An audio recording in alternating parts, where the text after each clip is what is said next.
She was about to sign away her marriage to the most dangerous man in Manhattan until two words stopped his empire cold. "I'm pregnant." Adrian DeLuca doesn't lose. He doesn't beg. He doesn't break. But when his wife reveals she's carrying his child in a boardroom filled with lawyers and armed guards, the divorce papers are torn in half and the real war begins. This isn't a story about escape. It's about whether a monster can transform into a father, and whether the woman who knows all his sins can ever trust him again. Watch until the end, hit that like button, and comment your city so I can see how far this story travels. The boardroom occupied the 47th floor of the DeLuca Financial Tower, a gleaming monument to legitimate wealth built on a foundation of blood money. Floor-to-ceiling windows overlooked Manhattan like a god surveying his kingdom, the afternoon sun casting harsh shadows across the polished mahogany table that stretched between two people who had once promised forever. Adrian DeLuca sat at one end, his posture relaxed in a way that fooled absolutely no one. He wore a charcoal suit tailored to perfection, his dark hair swept back from a face that belonged on Roman coins, all hard angles and aristocratic bones. But it was his eyes that told the real story. Ice gray and utterly empty of warmth, they had witnessed horrors that would shatter ordinary men and emerged only colder for it. At the opposite end sat Lillian Hart, soon to be Hart again, once she signed the documents waiting before her. She had dressed carefully for this moment, choosing a cream blouse and navy slacks that said professional, controlled, finished. Her auburn hair was pulled into a neat chignon. Her hands, clasped on the table, didn't shake. She had practiced for this, rehearsed her composure until it became armor. 5 years of marriage condensed into a stack of legal documents. Between them sat 4 lawyers, 2 notaries, and the suffocating weight of everything left unsaid. Along the walls, 6 security guards stood at parade rest, their presence a reminder that Adrian DeLuca never went anywhere without protection. Or was it that no one was ever allowed to leave without permission? Lillian had learned the difference the hard way. James Corrigan, Adrian's lead attorney, cleared his throat. He was a thin man with silver hair and the moral flexibility that came from 30 years of representing New York's elite criminals. "Shall we proceed with the final signatures?" Adrian didn't respond. He simply lifted the Mont Blanc pen, a wedding gift from Lillian back when she still believed in symbols, and signed his name across the bottom of page 43 with a flourish that somehow managed to look both elegant and dismissive. The sound of expensive ink on expensive paper seemed obscenely loud. He set the pen down precisely in the center of the table, equidistant between them. The gesture said everything. Your turn, your choice, your freedom. Except they both knew freedom was an illusion in Adrian DeLuca's world. Lillian's attorney, Margaret Chen, was the best divorce lawyer in Manhattan and had needed 3 meetings just to convince Lillian this was possible. "Mrs. DeLuca?" Her voice was gentle, encouraging. "Whenever you're ready." Lillian reached for the pen. Her fingers closed around the warm metal. She could feel Adrian's gaze on her face, studying her with that unnerving intensity he'd never quite managed to turn off, even now, even at the end. She positioned the pen over the signature line. She had imagined this moment for 2 years, dreamed it during sleepless nights in their palatial bedroom while Adrian worked in his study, conducting business she'd learned never to ask about. Planned it during elegant dinner parties where she smiled at dangerous men and their diamond-draped wives, playing the role of the perfect consort to New York's most feared power broker. The pen touched paper. "There's something you should know." The words left her mouth before she could stop them, before wisdom or fear or 5 years of learned silence could intervene. The room froze.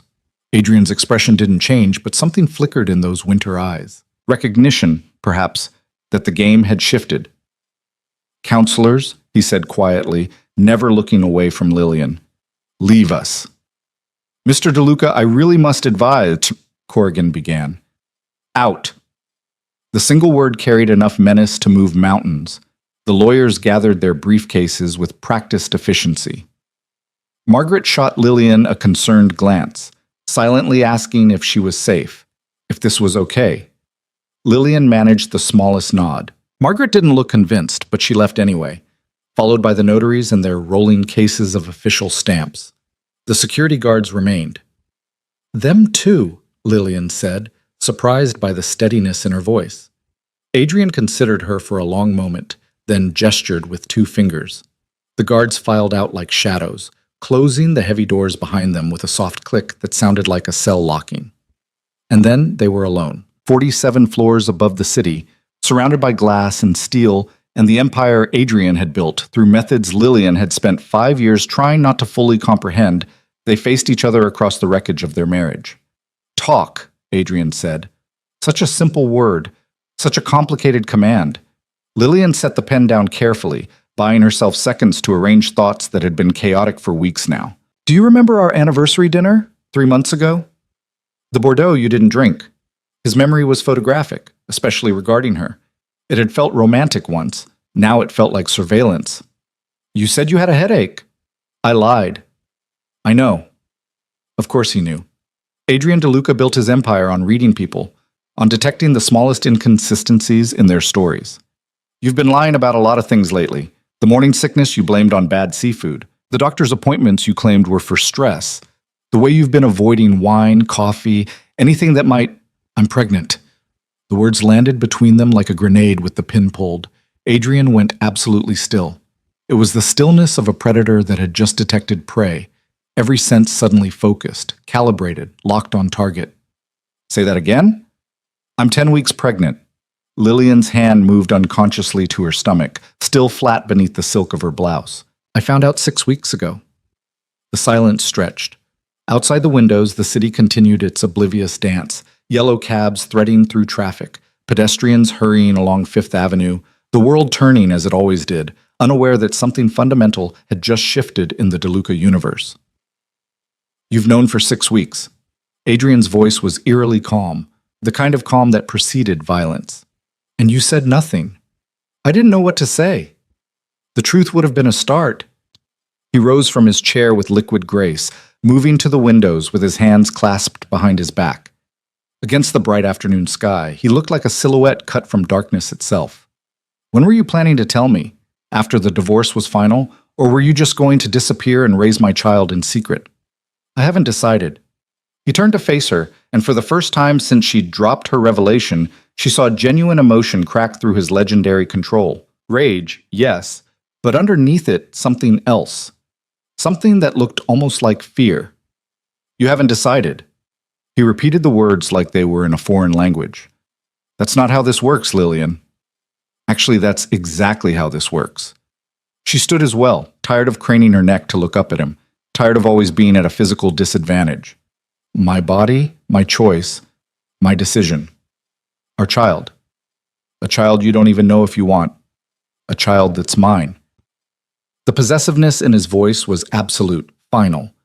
Did you really think I would just let you walk away with my blood, my legacy, my... He stopped himself, jaw clenching. You must think I'm a monster. I know you're a monster, Adrian. I've known for 4 years, 11 months, and 6 days. The precise number surprised even her. Apparently she'd been counting. Ever since the night I woke up at 3 a.m. and found you in the study, washing blood off your hands. The memory hung between them. He told her it was nothing, an accident with broken glass. She'd pretended to believe him because believing felt safer than knowing. And yet you stayed, he said softly. For 5 years, you shared my bed, my home, my name.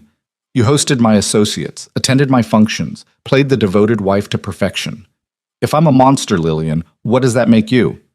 The question hit its mark. She'd asked herself the same thing 1,000 times during sleepless nights, during elegant dinners where she smiled at men who'd ordered deaths like other people ordered wine, during quiet moments when Adrian looked at her with something almost like love, and she wondered if she was seeing the man or the mask. It makes me a coward, she answered. Someone who convinced herself that luxury was worth the price of her soul. Someone who told herself that the man she fell in love with was real, even when all evidence suggested otherwise. He was real. Adrian moved away from the windows, closing the distance between them with measured steps. He is real. The man who brought you coffee in bed every Sunday. Who learned to cook pasta from scratch because you mentioned loving it once. Who sat with you through your father's funeral and held you while you cried. That man exists, Lillian. He's just not the only one. That's the problem. She held her ground even as he approached, refusing to retreat. I can't live with only part of you. I can't share my life with a man who's gentle with me, but ruthless with everyone else. I can't raise a child in a world where armed guards are normal, and I'm never sure if you're coming home or I always came home. Until the night you don't, her voice cracked. Until the enemies you've made decide to take what you took from them. Until some rival decides the best way to hurt Adrian DeLuca is through his family. I've lived in that fear for 5 years. I won't let my child live in it. He stood before her now, close enough that she could see the faint scar along his jawline from a knife fight when he was 19, close enough to smell his cologne. Something expensive and understated, like everything about his carefully constructed public persona. Then what do you want?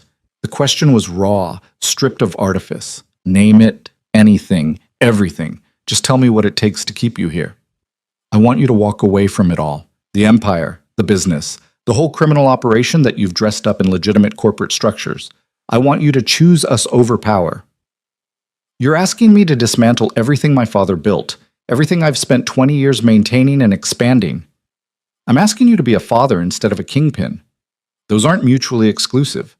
They are in any world worth living in. She held his gaze, refusing to look away. Your child deserves better than growing up as the heir to a criminal empire. Better than learning that power comes from fear and violence is just business. Better than becoming you. The words were cruel, and she knew it. But cruelty was sometimes the only language Adrian truly understood. He flinched as if she'd struck him. For a moment, just a heartbeat, his legendary control shattered completely, and she saw the wound beneath. Then the mask reformed, smooth as glass. Is that what you think? That I'd corrupt our child the way my father corrupted me? I think you'd love them. I think you'd give them everything money can buy. And I think they'd grow up knowing their father was feared, knowing that fear was power, knowing that the empire they inherited was built on broken bones and destroyed lives. She paused. Yes, Adrian, that's exactly what I think. He turned away, moving back to the windows, his reflection ghostly in the glass. My father was a brutal man, vicious. He ran his empire through terror and taught me that mercy was weakness. By the time I was 16, I'd seen him kill 3 men with his bare hands for the crime of disrespect. Lillian had heard fragments of this before, late-night confessions whispered in the dark when Adrian's defenses were lowered by wine and intimacy. But never the full story. Never like this, in the harsh daylight of dissolution. He brought me into the business young, too young. Made me watch interrogations, participate in collections, prove myself worthy of the DeLuca name. Adrian's voice was distant, mechanical, reciting facts instead of memories. When I was 19, he gave me a gun and a name and told me to handle a problem. A rival who'd been encroaching on our territory. I killed my first man that night. Threw up for an hour afterward. My father laughed and told me it got easier. Did it? Yes. The single word hung in the air like an admission of damnation. By the time he died and I inherited his empire, killing had become just another business decision. Mercy became strategy. Violence became tool instead of crime. I told myself I was better than him because I chose negotiation over brutality when possible, because I built legitimate businesses alongside the illegal ones, because I valued loyalty more than fear. He turned to face her again, and his eyes held something she'd rarely seen, genuine vulnerability. But you're right. I'm still my father's son, still running his empire, still using his methods when necessary, still believing that power is the only real security in a world designed to destroy the weak. He paused. And I can't promise to be different. I can't promise to walk away from everything I am, everything I've built, just because you ask me to. Even for your child? I don't know how. The confession seemed to cost him something. This world, this life, it's all I know. It's who I am. You're asking me to cut out my own heart and somehow keep breathing. I'm asking you to choose, Lillian said quietly. The empire or your family, power or love, the life you've always known or the possibility of something better. And if I choose wrong, if I walk away and we're killed by enemies who smell weakness, if I dismantle my protection and someone takes revenge for old sins, how is that better for our child? At least they'd grow up with a father who tried to be good instead of one who perfected being terrible. The words landed like judgment. Adrian's jaw clenched, but he didn't argue. Couldn't argue, perhaps, because they both knew she was right. The afternoon sun had shifted, painting the boardroom in shades of amber and shadow. Somewhere in the building below, their lawyers were probably speculating, calculating, preparing for whatever came next. But up here, in this glass-walled cage of their own making, there was only truth. "I need proof," Adrian said finally. "Not because I don't believe you, because I need to see it, to know it's real."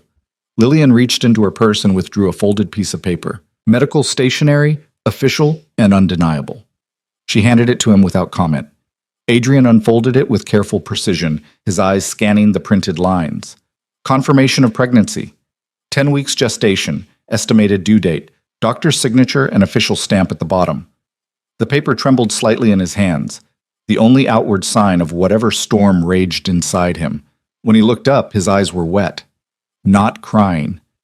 Adrian DeLuca didn't cry, but wet nonetheless, as if tears were gathering behind walls of iron will, waiting for permission to fall. "Real," he whispered. "Real," she confirmed.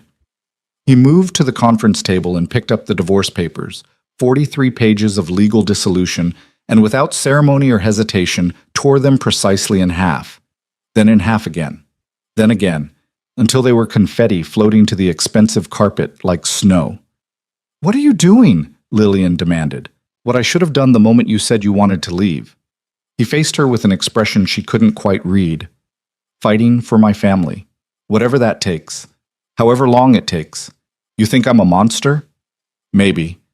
But I'm a monster who loves you, who has loved you since you spilled coffee on me in that bookstore 5 years ago, and apologized with such genuine horror that I knew I'd found something rare. Love isn't enough, Adrian. No, but it's a start." He closed the distance between them again, this time stopping just out of reach, respecting the boundaries she'd drawn. "I can't promise to be perfect. Can't promise to walk away from everything overnight, but I can promise to try. To change. To build something better for our child. For us. Promises are just words. Then I'll show you." There was steel in his voice now, the iron determination that had built an empire. "Every day, every choice, every moment. I'll prove that Adrian DeLuca can be more than his father's son. That the man you fell in love with isn't a lie or a mask, but something real that got buried under years of violence and survival." Lillian wanted to believe him. Some part of her, the part that still remembered Sunday morning coffee and learned Italian cooking and hands holding hers through grief, desperately wanted to believe him. But belief required more than words. It required evidence. Action. Transformation. "You'll come back to the estate," Adrian continued. "Not as a prisoner, as my wife, my partner, the mother of my child. The doors will be unlocked. You'll have your own car, your own accounts, your own freedom. You want to leave? Leave. You want to visit friends, family, anywhere? Go. No guards following you, no tracking your phone, no surveillance. You're offering me freedom while keeping me in the cage." She shook her head. "That's not how this works. I'm offering you choice. Real choice. Stay because you want to, not because I'm forcing you. And if you choose to leave," he paused, the words clearly costing him, "I won't stop you. I'll set up support, protection, everything you need. I'll be a father to our child even if I'm not your husband.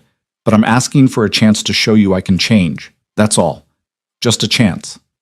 Lillian studied his face, searching for the lie, the manipulation, the hidden angle. Adrian DeLuca always had an angle, always operated 3 moves ahead, but all she saw was raw, desperate sincerity. "If I stay, and I'm not saying I will, things have to change. Fundamentally, not just window dressing and false promises. Name the terms. I meet with my attorney weekly. She checks in, confirms I'm here by choice, documents everything. If I ever want to leave, you let me go. No threats, no intimidation, no using our child as leverage. Agreed. You start transitioning away from the illegal operations. I don't care how long it takes or how complex it is, but I want to see active, measurable progress, not talk. Results." He hesitated. That one clearly cut deeper. "That could take years. The empire isn't something you can just shut down overnight. There are obligations, partnerships, people who depend. I don't care about your obligations to criminals. I care about our child growing up in a world where their father isn't constantly at risk of prison or death." 6 months, he countered. "Give me 6 months to start the transition, to identify what can be legitimized, what can be sold, what has to be carefully dismantled. 6 months to prove I'm serious." And in those 6 months, no violence, no deaths, no business as usual while pretending to change. I can't control what others do, but you can control how you respond. Choose negotiation over violence, money over murder, walking away over retaliation. That's asking me to show weakness to very dangerous people. That's asking you to be strong enough to choose a different path. She held his gaze. You said you wanted to prove the man I fell in love with was real. That man wouldn't kill to protect his ego. He'd find another way. Adrian was quiet for a long moment, clearly calculating risks, considering options, running through scenarios in that strategic mind that had kept him alive and powerful in the most dangerous circles in New York. 6 months, he finally agreed. I'll do everything possible to avoid violence, to transition operations, to show you I can build something legitimate. But if it comes down to protecting you, protecting our child, protecting our family, I won't hesitate. I can't promise to be harmless, Lillian, only to choose harm as a last resort instead of a first option. It wasn't everything she wanted, not even close, but it was more than she'd expected, more than she'd thought possible. And therapy, she added, for both of us, together and separately. If we're going to make this work, we need help, professional help. You want me to tell a stranger about...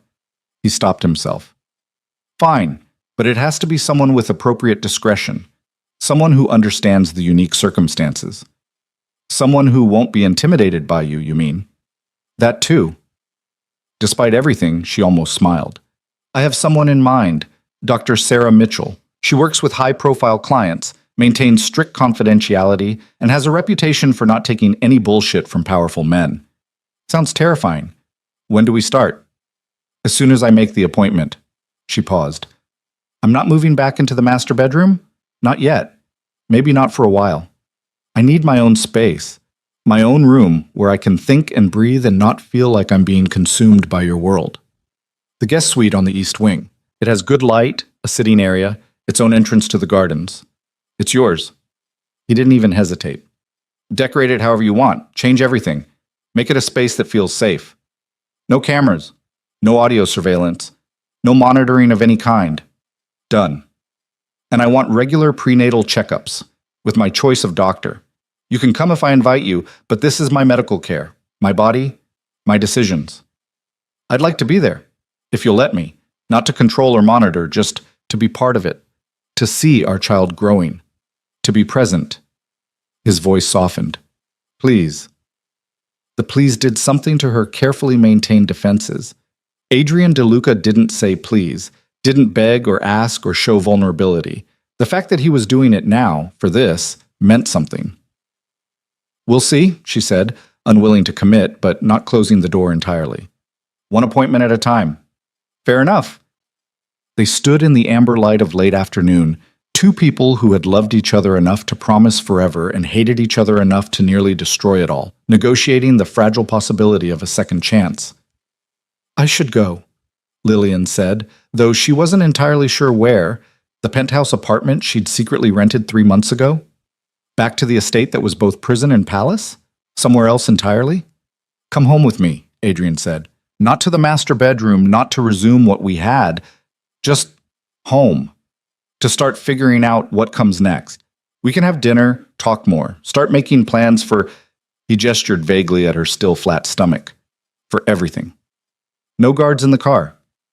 Just Marco. He's driven you for 3 years. And he's there for security, not surveillance. But if you'd rather drive yourself, Marco's fine.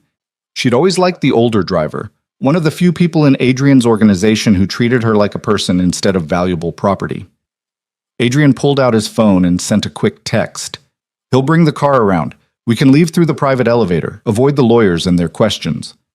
They'll have questions anyway. Let them question. We'll figure out what to tell them later. He paused, then added with the ghost of his old charm. After all, we just dramatically tore up our divorce papers. Apparently we're staying married. That's going to require some explanation. Apparently, she echoed. But as they gathered their things and prepared to leave the boardroom where their marriage had almost ended, Lillian couldn't shake the feeling that this was just the beginning of a much longer, much more complicated battle. Adrian DeLuca had agreed to change, had promised transformation and redemption and a better future for their unborn child. But promises were easy in glass towers overlooking the city. The real test would come in the days and weeks and months ahead, when old habits called and dangerous enemies tested, and the empire he'd built demanded the ruthlessness that had always come so naturally. Could a monster truly transform, or would he just learn to hide his teeth better? Lillian placed her hand over her stomach, over the tiny life growing inside her, and made her own silent promise. She would give Adrian his chance. 6 months to prove himself. 6 months to show that love could be stronger than legacy, that family could matter more than empire, that the man she'd fallen for in a bookstore 5 years ago was real enough to fight for. But she would also stay vigilant, stay smart, stay ready to protect her child from anyone and anything that threatened their future, even if that threat came from the child's own father. They rode the private elevator down in silence, the numbers descending as smoothly as their carefully negotiated truce felt fragile. When they reached the underground garage, Marco was waiting beside the midnight blue sedan, his weathered face professionally neutral. "Mrs. DeLuca," he greeted her with a small nod. "It's good to see you." "You too, Marco." Adrian held the door for her. A small courtesy, a gesture from their old life when such things had meant romance instead of ritual. She slid into the leather interior, and he joined her, maintaining respectful distance. As the car pulled out into Manhattan traffic, heading toward the estate in Westchester that had been her gilded cage, Lillian watched the city slide past the tinted windows. Somewhere in this vast concrete jungle, her attorney was probably having a panic attack over the abruptly canceled divorce. Somewhere, Adrian's associates were conducting business that would horrify decent people.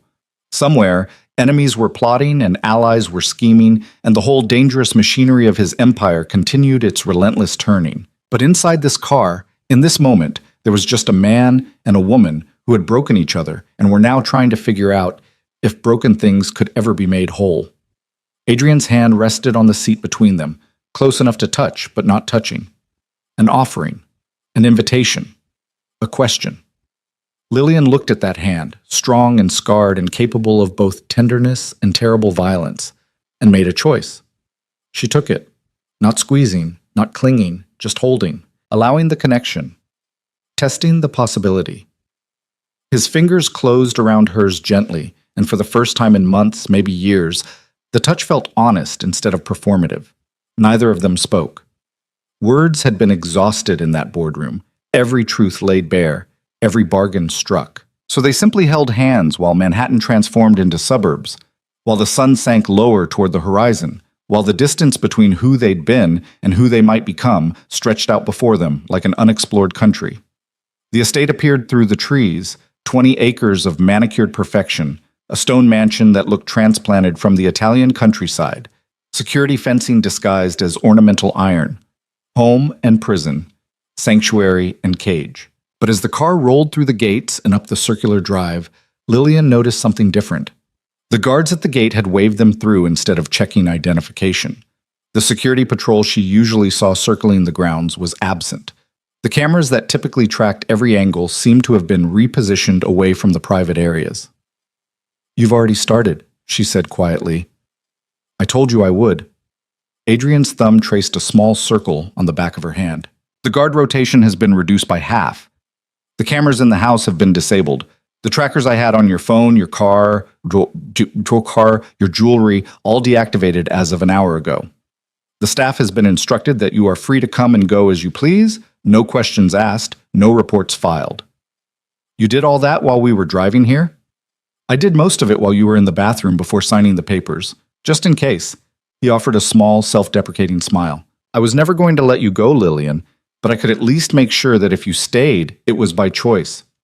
The car stopped at the main entrance.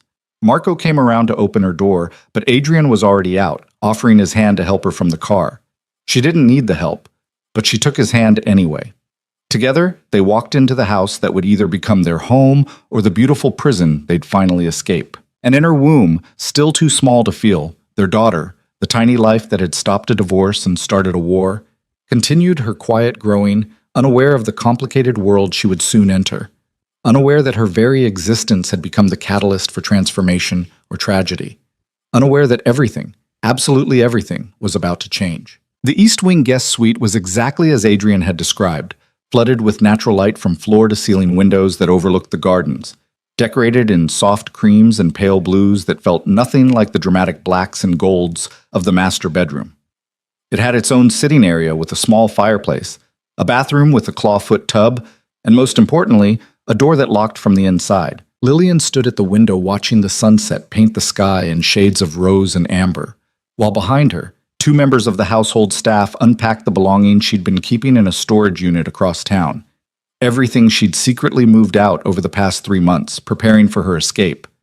Now it was all coming back, filling the guest suite with fragments of the life she'd almost reclaimed. "That's everything, Mrs. DeLuca," Maria, the head housekeeper, said softly. The older woman had been with the DeLuca family for 15 years and possessed the unique ability to be helpful without being intrusive. "Would you like me to arrange anything differently?" "No, this is perfect, thank you, Maria. Mr. DeLuca asked me to tell you that dinner will be ready at 7, but if you'd prefer to eat in your room, I can bring a tray." The offer was kindness itself, but Lillian heard the real question underneath. "Are you okay? Do you need protection? Do you want to avoid him?" "I'll come down for dinner," Lillian said. "Thank you." After Maria left, Lillian sank into the upholstered chair by the window and let exhaustion wash over her. The day had been a marathon of emotional warfare, preparing to end her marriage, revealing her pregnancy, negotiating terms for a second chance she wasn't even sure she wanted. Her body ached with the weight of it all. She placed both hands over her stomach, still flat, but already changing in ways only she could feel. Morning sickness that came in waves. Exhaustion that no amount of sleep could cure. Heightened senses that made certain smells unbearable and turned her previously ironclad stomach into a delicate instrument. "I hope I'm doing the right thing," she whispered to the tiny life inside her. "I hope he really can change. Because if he can't, we're going to have to leave, and that's going to break all three of us." A soft knock on the door interrupted her thoughts. "Come in."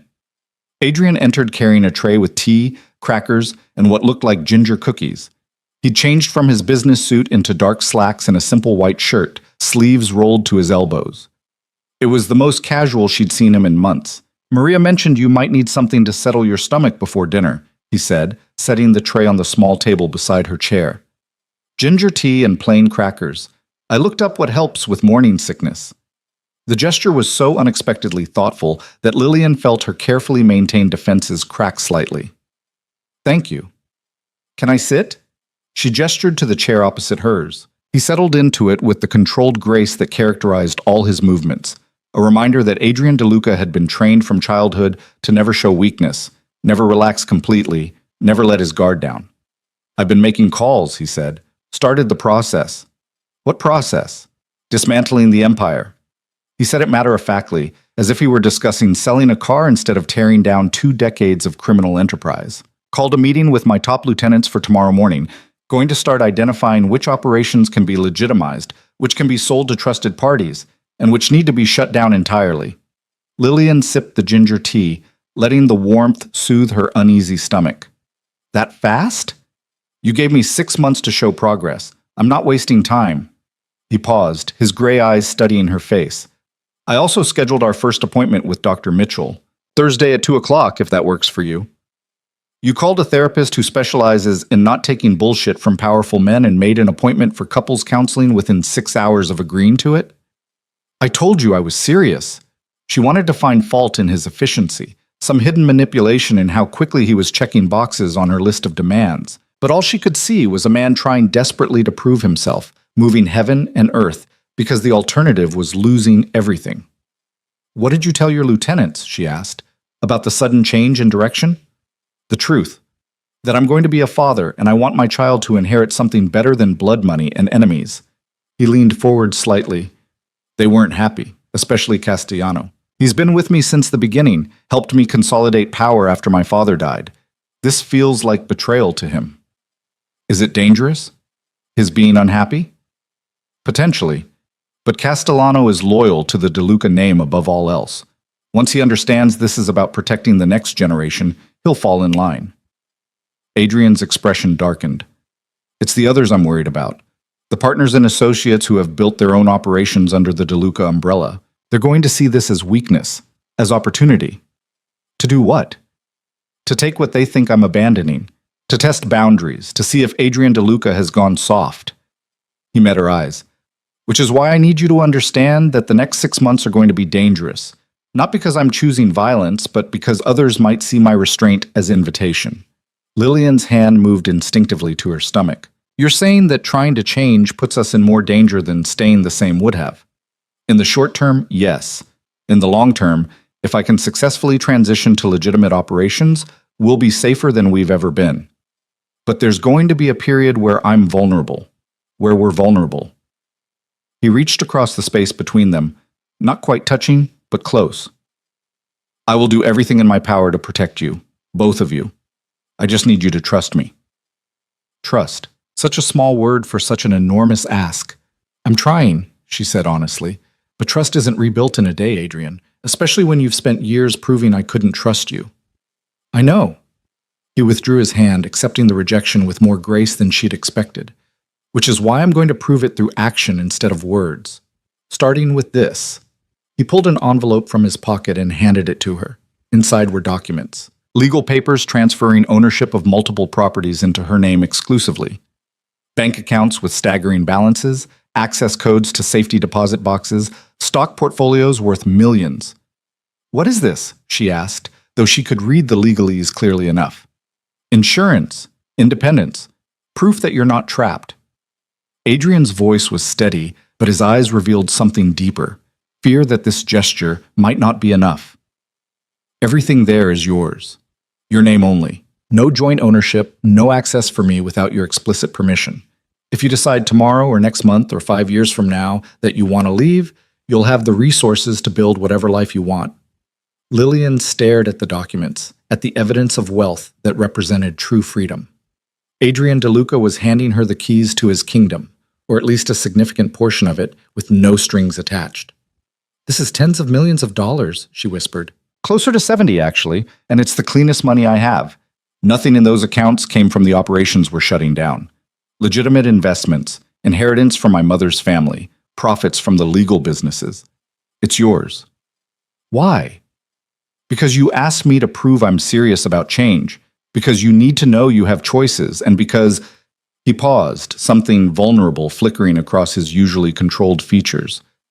Because I love you, not the way my father loved my mother, as property, as proof of status, as something to be controlled.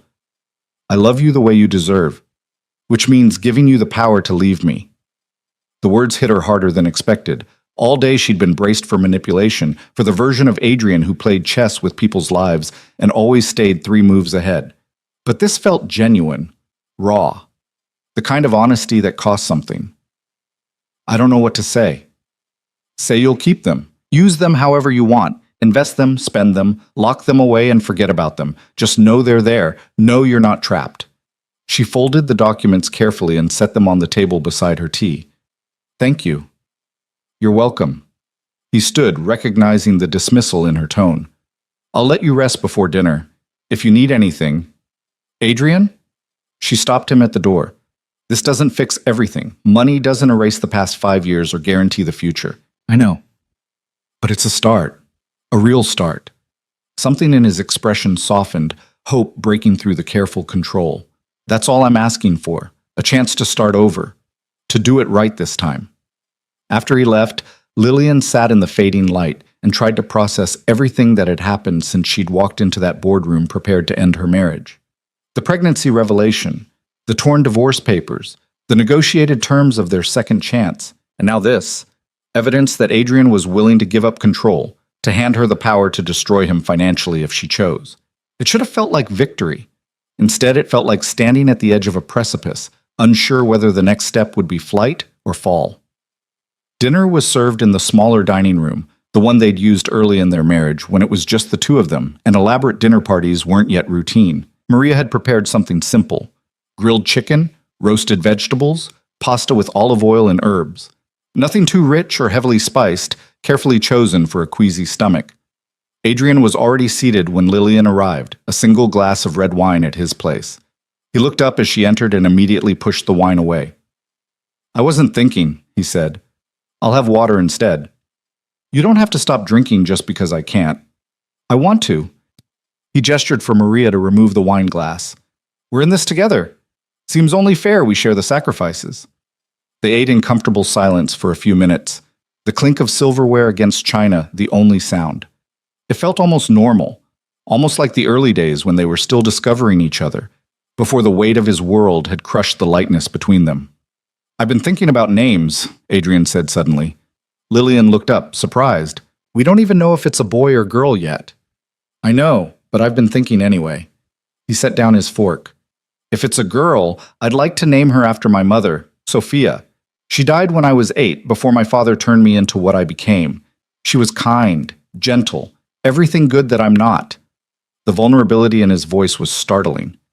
Adrian rarely spoke about his mother, keeping that grief locked away in the same vault where he kept all his other human emotions. "Sophia is beautiful," Lillian said softly. "Tell me about her." She loved gardens, spent every spare moment with her hands in the soil, growing roses and lavender and herbs.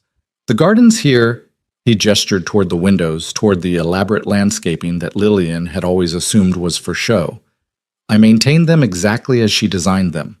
They're the only part of this estate my father never controlled." "I didn't know that." "There's a lot you don't know about me. A lot I've never told you because I learned young that sharing weakness invites attack." He picked up his water glass, staring into it as if seeing the past reflected in the crystal. "My mother used to sing to me Italian lullabies from her childhood in Tuscany. She'd sit on the edge of my bed and stroke my hair and promise that everything would be all right, even when my father was raging downstairs about some business matter gone wrong." "What happened to her?" "Cancer, swift and brutal. 6 months from diagnosis to death." His jaw clenched. "My father wouldn't let her go to the hospital in those final weeks. Said it showed weakness, would make competitors think the DeLuca family was vulnerable. So she died in her bedroom upstairs, in pain, with only me and the nurse my father hired to keep her quiet." "Adrian." Lillian reached across the table without thinking, covering his hand with hers. "I was 8 years old, watching my mother die by inches because my father valued image over mercy. That's when I learned what power really meant in his world. That's when whatever softness I had started to calcify into something harder." He turned his hand over, lacing his fingers with hers. "I don't want that for our child. Don't want them to learn that love is weakness and kindness is liability. If we have a daughter, I want her to grow up knowing her grandmother would have adored her, that somewhere in our bloodline there was gentleness." Lillian felt tears prick her eyes. This was the man she'd fallen in love with, the one who revealed himself in fragments, in unexpected moments of honesty that cut through the armor he wore like skin. "And if it's a boy?" she asked. "I haven't gotten that far yet. Every name I think of is tainted by association with my father's empire. Men who proved loyalty through violence, associates who taught me that mercy was weakness." He paused. "Maybe you should choose. Pick something clean, something not connected to this world." "We'll choose together," Lillian said firmly, "when the time comes. One decision at a time." They finished dinner talking about safer topics, the renovations she might want for the guest suite, the garden produce that would be ready for harvest soon, books they'd both been meaning to read. It felt almost domestic, almost normal, as if they were any couple expecting their first child instead of a crime boss and his estranged wife negotiating détente. After dinner, Adrian walked her back to the East Wing, maintaining careful distance in the hallway. "There's something else," he said when they reached her door. "I've scheduled a full security assessment for tomorrow. Not to increase surveillance, but to identify vulnerabilities. If I'm reducing the guard rotation and opening up your freedom of movement, I need to make sure the perimeter is actually secure. More cameras? Better ones. Focused on exterior threats, not interior monitoring. You won't be tracked inside the house or on the grounds, but anyone trying to get in will be identified immediately." He paused. "I know you want less security, not smarter security, but I'm trying to balance your freedom with actual safety. This is my compromise." It was reasonable, logical, the kind of protective measure any wealthy family might take, stripped of the paranoid surveillance Adrian had previously employed.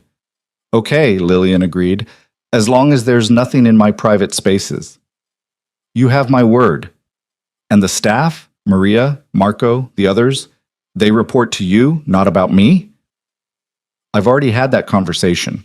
They're here to help the household run smoothly, not to monitor your movements or report your activities. Anyone who can't accept those terms will be reassigned elsewhere."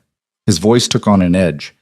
"I meant what I said, Lillian. You're not a prisoner. Not anymore." She believed him. Against her better judgment, despite 5 years of evidence to the contrary, she believed he meant every word. "Good night, Adrian." "Good night." He started to leave, then turned back. "Thank you." "For what?" "For staying, for giving me this chance, for not signing those papers." His gray eyes held hers. "I know you think I tore them up to trap you, but I tore them up because losing you would have destroyed me. Losing both of you." He shook his head. "I wouldn't have survived that." Before she could respond, he was gone, walking back toward the main wing with that controlled grace that never quite hid the predator underneath. Lillian entered her suite and locked the door behind her, not because she feared Adrian would enter uninvited, but because she needed the psychological barrier, the symbol of autonomy. She drew a bath in the clawfoot tub, adding lavender oil that Maria had thoughtfully stocked in the bathroom. As she sank into the hot water, feeling her tense muscles begin to relax, she let herself think about everything that had changed in the span of a single day. This morning, she'd have been hours away from freedom. Tonight, she was back in Adrian's home, wearing his ring, carrying his child, and somehow negotiating a future that felt both terrifying and cautiously hopeful. The next 6 months would tell the story. Whether Adrian could truly dismantle his empire, whether he could choose family over power, whether the man who'd held her captive through fear and control could transform into someone worthy of her trust, and whether she could forgive him for the 5 years he'd stolen, the freedom he'd denied, the woman she'd been before he'd shaped her into something smaller. The water cooled around her as she processed it all. Finally, exhausted beyond measure, she climbed out and wrapped herself in the plush robe hanging on the bathroom door. In bed, in the darkness of her new private space, Lillian placed both hands over her stomach and made a promise to the tiny life growing there. "I'll protect you," she whispered, "from everyone and everything, even from your father if I have to. But I'm going to give him a chance to prove he can be more than what his father made him, because you deserve to know if the good parts of him are real."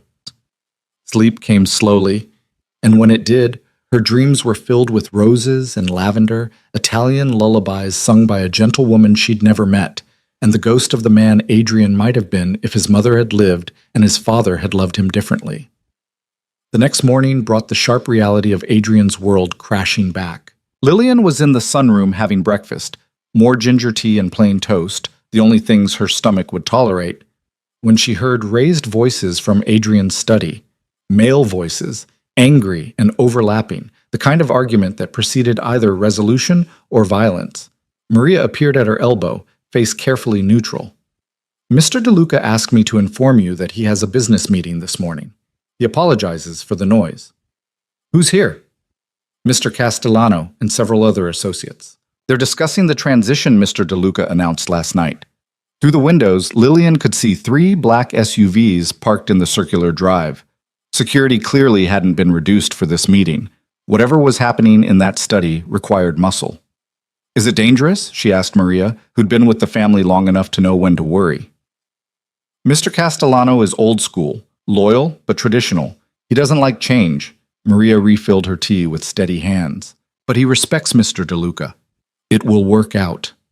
The certainty in her voice was reassuring, but Lillian couldn't shake the anxiety. This was the first real test of Adrian's promise. Men who'd built their fortunes on his empire were now being told that empire was dismantling. How much resistance would he face? And more importantly, how would he respond to that resistance? She'd asked him to choose negotiation over violence, money over murder. But what happened when the men in that study refused to be negotiated with? An hour later, the voices had quieted, but not silenced. Lillian tried to focus on the book she'd been reading, a novel about a woman rebuilding her life after divorce, but the irony was too sharp and her concentration too scattered. When Adrian finally emerged from his study, he looked exhausted. Not physically, his suit was still impeccable, his posture still perfect, but emotionally, as if he'd been fighting a battle that left no visible wounds but cost him nonetheless. He found her in the sunroom and sank into the chair across from her without invitation. "How bad?" she asked. "Castellano wants to retire. Says if I'm abandoning what we built, he's done watching it happen." Adrian's voice was flat. "The others are split. Half think I'm right to legitimize before law enforcement or rivals catch up to us. Half think I'm showing weakness that will get us all killed. And you?" "I think they're both right, and I think I don't have a choice." He looked at her directly. "I made you a promise. I'm keeping it, even if it costs me everything I've built. What happens to Castellano? I'm setting him up with enough money to disappear to wherever he wants to go. He's earned that much for 20 years of loyalty. The others who want out will get the same offer. Clean break, generous severance, no hard feelings. And the ones who want to stay? They adapt or find new employment elsewhere. His jaw set. This is my empire, my choice. They can follow my lead or get out of the way, but they don't get to dictate terms. It was the most decisive she'd seen him since the boardroom, and part of her responded to that strength, but another part worried about the fallout. Will Castellano really just retire quietly? Castellano is a lot of things, but he's not suicidal. He knows that if he moves against me, it ends badly for everyone. Adrian leaned back, closing his eyes briefly. He's just disappointed. He thought I'd be different from my father, but in the same direction, more ruthless, more powerful, more untouchable. Instead, I'm choosing to be different by stepping away entirely. That's not the legacy he wanted to be part of. But it's the legacy our child deserves. Yes. He opened his eyes and looked at her with something like wonder. How did you get so brave? Most people in your position would have just signed the papers and run. But you stayed and demanded I change. That takes either courage or insanity. Probably both, Lillian admitted. I keep questioning whether I'm doing the right thing, whether giving you this chance is wisdom or weakness. Time will tell. He stood, rolling tension from his shoulders. I have more calls to make, more operations to untangle. But I wanted you to know the meeting got heated, but it never got violent. I kept my promise. Thank you for telling me. He started to leave, then paused. There's a prenatal appointment tomorrow at 10. Your obstetrician called to schedule it while you were having breakfast. I wasn't sure if you wanted me there or if...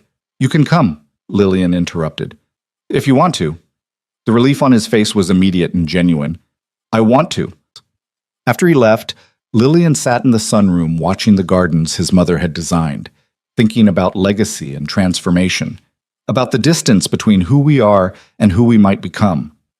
Adrian DeLuca was trying to change, taking real steps, making hard choices, burning bridges with men who'd helped him build his empire. It wasn't redemption, not yet, maybe not ever completely, but it was progress. And for now, in this moment, progress was enough. The baby growing inside her deserved a father who tried, who fought against his nature and his upbringing to become something better.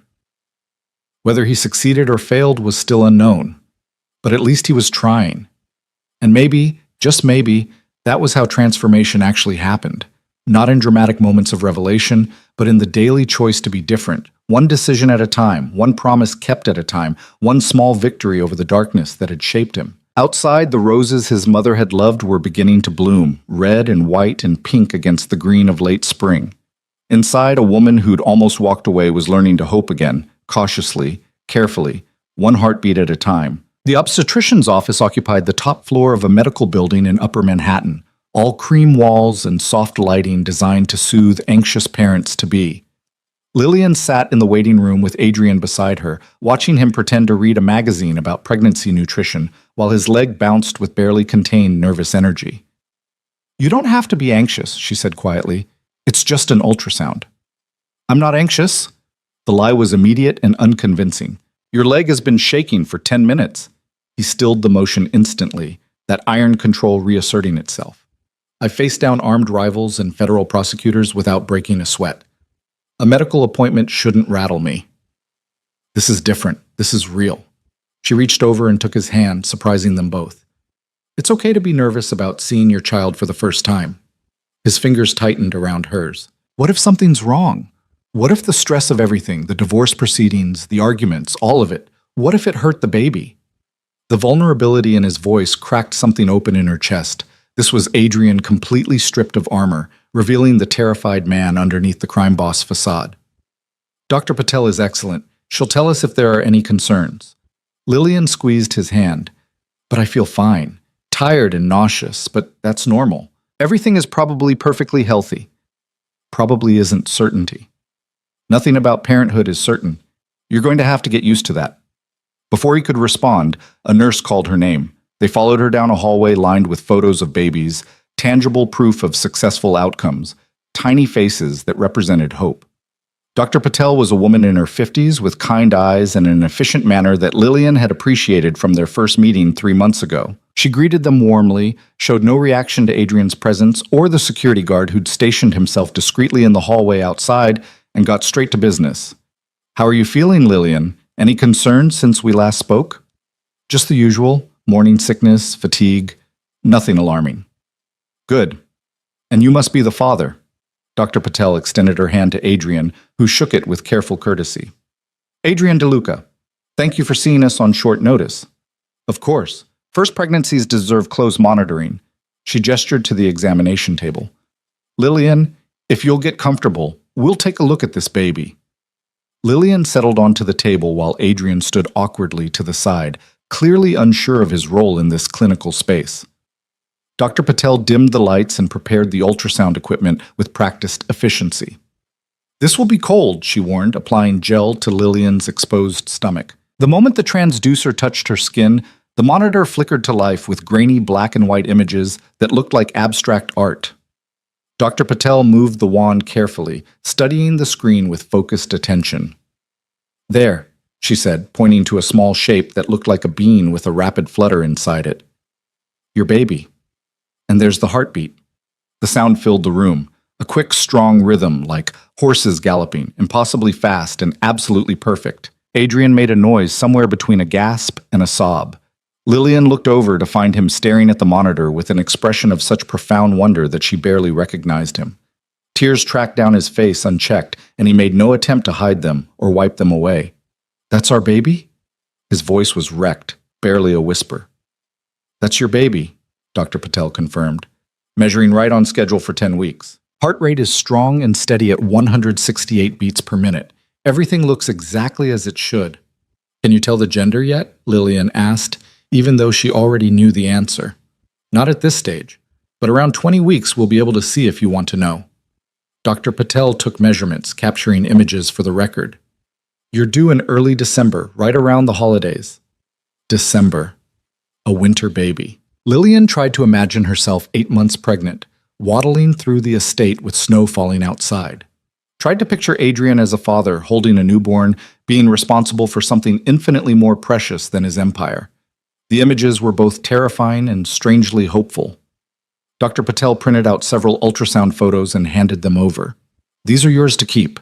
I'll see you again in 4 weeks unless you have any concerns before then. Keep taking your prenatal vitamins, stay hydrated, and rest when your body tells you to rest." "Thank you," Lillian managed. Adrian couldn't seem to speak at all.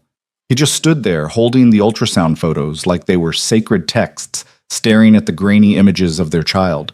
Back in the car, he still hadn't let go of the photos. Marco drove them through Manhattan traffic while Adrian sat in silence, occasionally looking down at the images in his hands. "Are you okay?" Lillian finally asked. "I didn't think it would feel like this."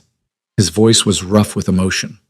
"I knew academically that you were pregnant, that we were having a child, but seeing it, hearing the heartbeat, it became real in a way I wasn't prepared for. Welcome to parenthood. Nothing prepares you." "I've killed people, Lillian." The confession came out stark and brutal. "I've ordered deaths, sanctioned violence, done things that would horrify any decent person. And now I'm going to be responsible for this tiny, innocent life. How is that fair? How can someone like me deserve—" "Stop," she cut him off firmly. "You're not that person anymore, or you're trying not to be. That's what matters. Not who you were, but who you're choosing to become. What if I can't be different? What if all this effort to change is just performance, and underneath I'm still my father's son? Then you'll have failed, and our child will grow up knowing their father tried and couldn't quite get there." She looked at him directly. "But at least you'll have tried. That's more than your father ever did." He absorbed that in silence, then carefully tucked the ultrasound photos into his jacket pocket, close to his heart. When they arrived back at the estate, Castellano's car was parked in the drive. The older man stood on the front steps, hands in his pockets, face grave. "I asked him to come by," Adrian said quietly to Lillian. "There are things we need to settle." "Do you want privacy?" "No, stay. You should hear this." They found Castellano in the study, the same room where he'd argued against Adrian's plans just 2 days earlier. He looked older somehow, the weight of 20 years in this life suddenly visible in the lines around his eyes. "You wanted to see me?" Adrian's tone was neutral, careful. I wanted to apologize. Castellano's voice carried the rasp of too many cigars and too much whiskey. I said things the other day that were out of line. Disrespectful. You're making a choice for your family, and I should have supported that instead of making it harder. Adrian gestured for him to sit, then settled into the chair behind his desk. Lillian took the seat by the window, a silent observer to this negotiation between old allies. You weren't wrong to be concerned, Adrian said. This is a radical shift. It affects everyone who's built their operations under our umbrella. But it's the right shift. Castellano leaned forward, elbows on his knees. I went home and thought about it. About my own kids, my grandchildren. What kind of legacy am I leaving them? Money earned from fear and violence? The knowledge that their grandfather was a criminal who happened to get away with it. You did what you had to do to survive. So did your father. Doesn't make it right. Castellano's eyes drifted to Lillian, then back to Adrian. You got a chance to do better, to give your kid something clean. That's rare in our world. Probably unique. You'd be a fool not to take it. I thought you wanted me to be more like my father. I wanted you to be strong like your father. Decisive. But I never wanted you to be cruel like him, to value power over people. He paused. Your mother would be proud of what you're doing. She always hated this life, hated what it did to you. Something shifted in Adrian's expression at the mention of his mother. You knew her? Before she married your father, yeah. We grew up in the same neighborhood in Brooklyn. She was going to be a teacher, did you know that? Had a scholarship to Columbia and everything. Then she met Dominic DeLuca at a party, and that was the end of those dreams. Lillian watched Adrian absorb this information about a mother he'd barely known, piecing together fragments of a life stolen by circumstance and choices made too young. She never told me that, he said quietly. She probably didn't want you to know how much she'd given up. Didn't want you to feel guilty for being the one good thing that came from her marriage. Castellano's expression softened. But she loved you fiercely, Adrian. Every decision she made after you were born was about protecting you from your father's world. She failed in the end, couldn't protect you forever, but not for lack of trying. The silence that followed was heavy with grief and regret, with the weight of lives shaped by violence and choices made in desperation. I'm setting you up with $5 million, Adrian said finally.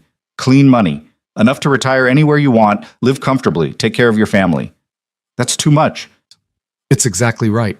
20 years of loyalty deserves more than a handshake and a bus ticket. Adrian's tone brooked no argument. You've earned it. Take it. Disappear somewhere warm. Watch your grandkids grow up. Die of old age instead of bullets. Castellano's eyes grew wet. You're a good man, Adrian. Better than you think you are. I'm trying to be.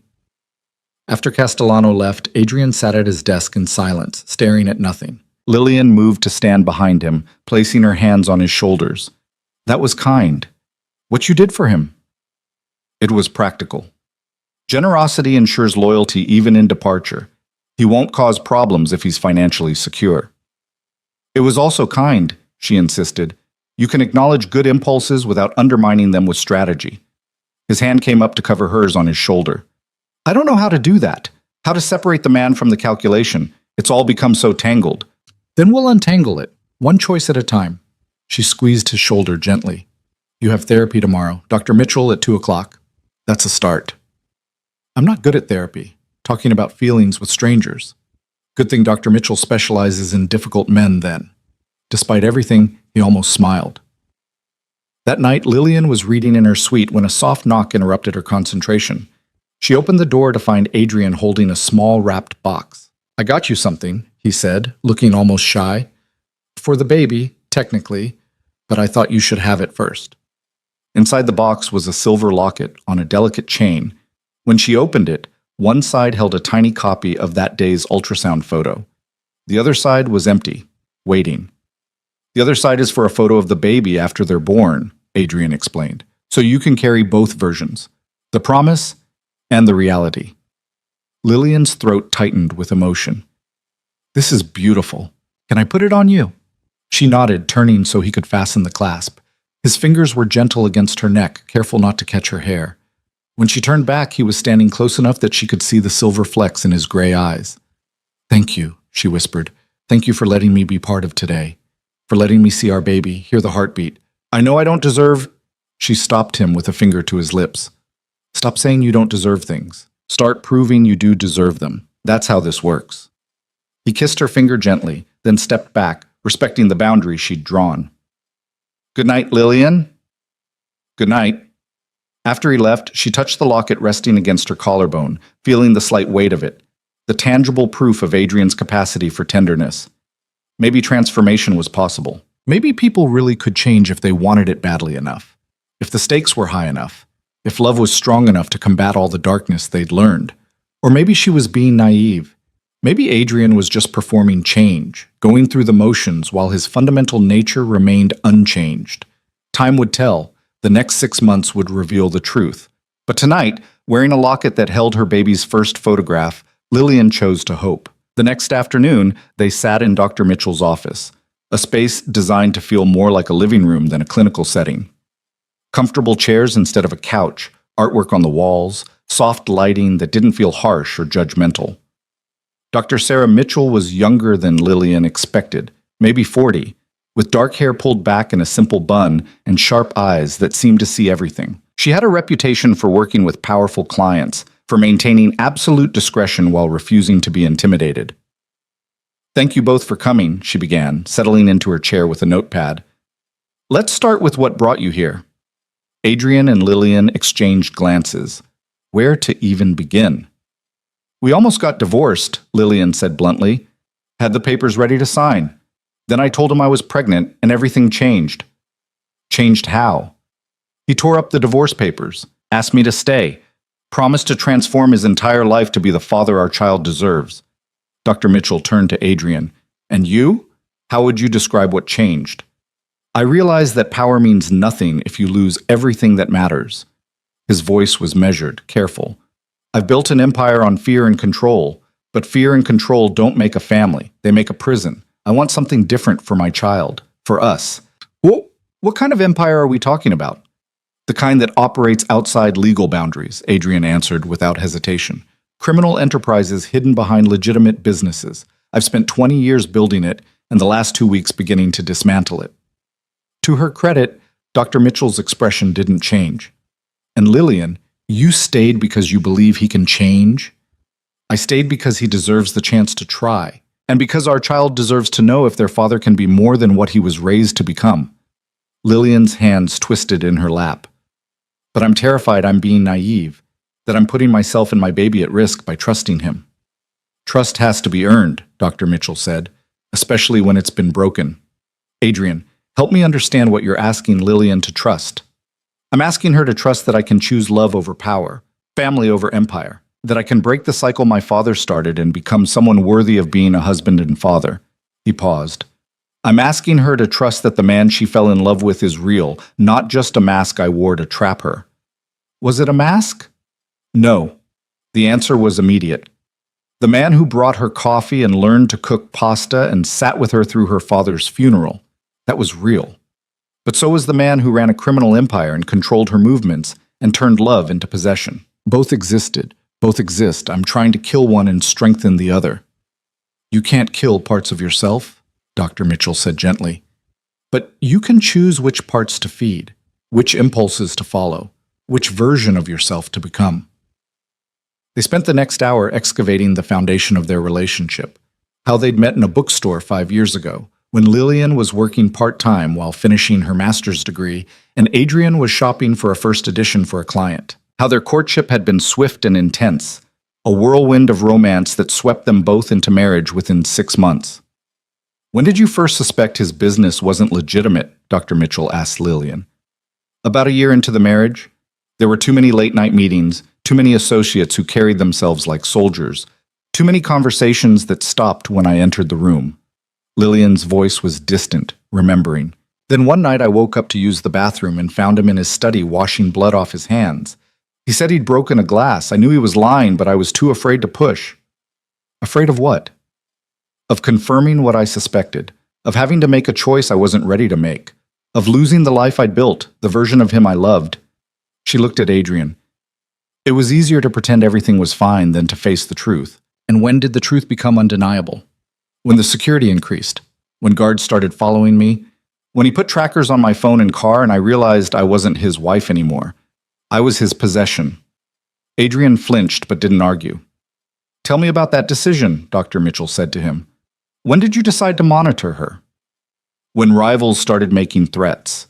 When I realized that being married to me had painted a target on her back." His jaw clenched. "I told myself it was protection, that the surveillance was necessary to keep her safe. But somewhere along the way, protection became control. I stopped seeing her as a partner and started seeing her as a liability that needed to be managed." How did that feel, Lillian? Being managed? Like dying by inches. Like watching myself disappear into being Mrs. Adrian DeLuca instead of Lillian Hart, who had her own dreams and identity. Tears threatened, but she held them back. I went from being a person to being a role. The perfect wife, the elegant hostess, the woman who smiled at criminals and never asked questions. Is that when you decided to leave? That's when I started planning to leave. Actually, deciding took another year. Finding the courage took even longer. She looked at Dr. Mitchell. "I know it sounds weak. I had resources, education, family I could have gone to. But leaving someone like Adrian isn't just walking out the door. It's warfare. And I needed to be strategic." "You needed to survive," Dr. Mitchell corrected. "There's no weakness in that." They scheduled another session for the following week and left with homework. Individual journals documenting their feelings, their fears, their hopes for what their family could become. In the car heading home, Adrian was quiet for a long time before speaking.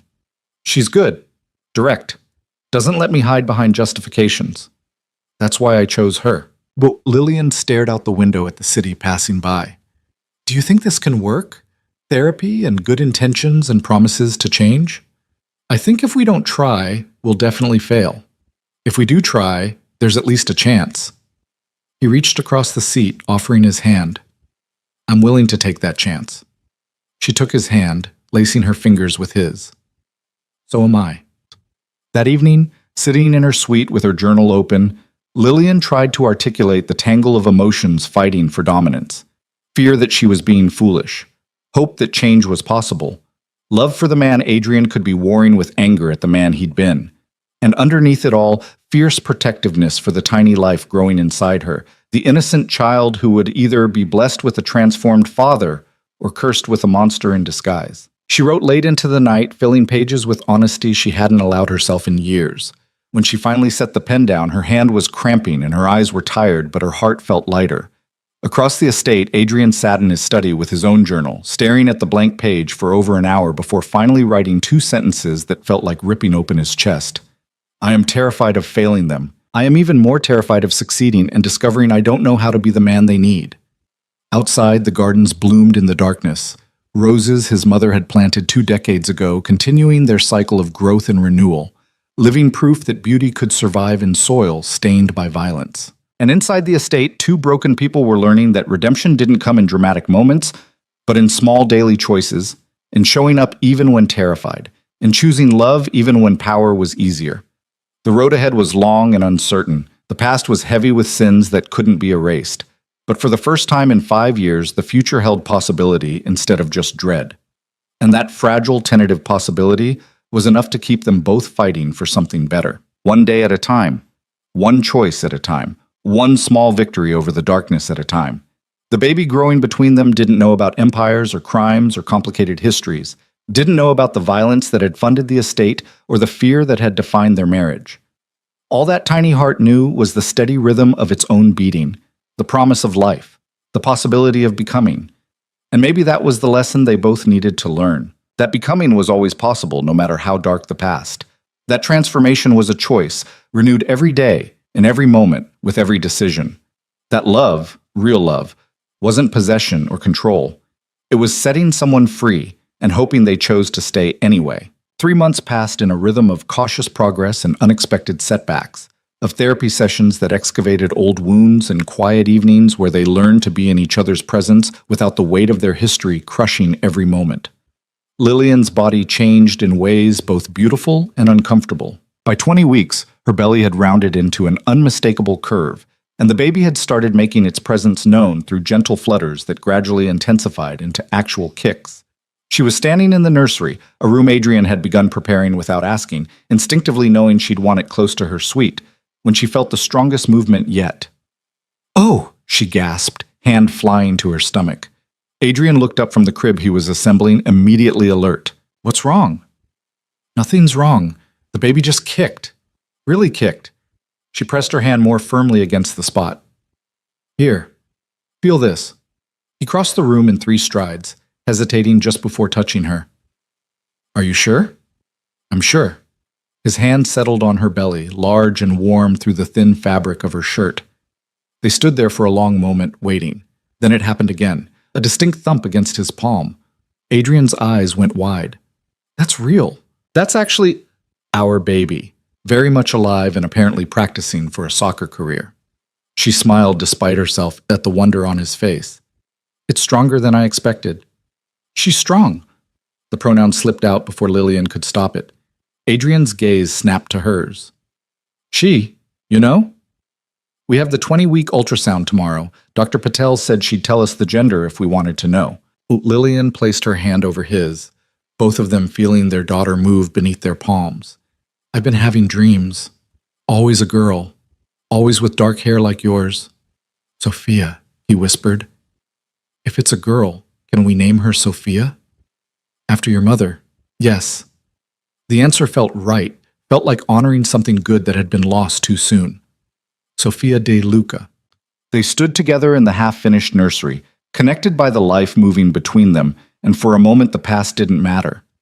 Only this present, this possibility, this tiny person who would either be raised by parents who'd learned to love each other again, or by 2 people who'd tried and failed but at least had given everything to the attempt. The next morning brought the anatomy scan, a detailed ultrasound that would confirm everything was developing normally and reveal whether Lillian's dreams had been prophetic or just wishful thinking.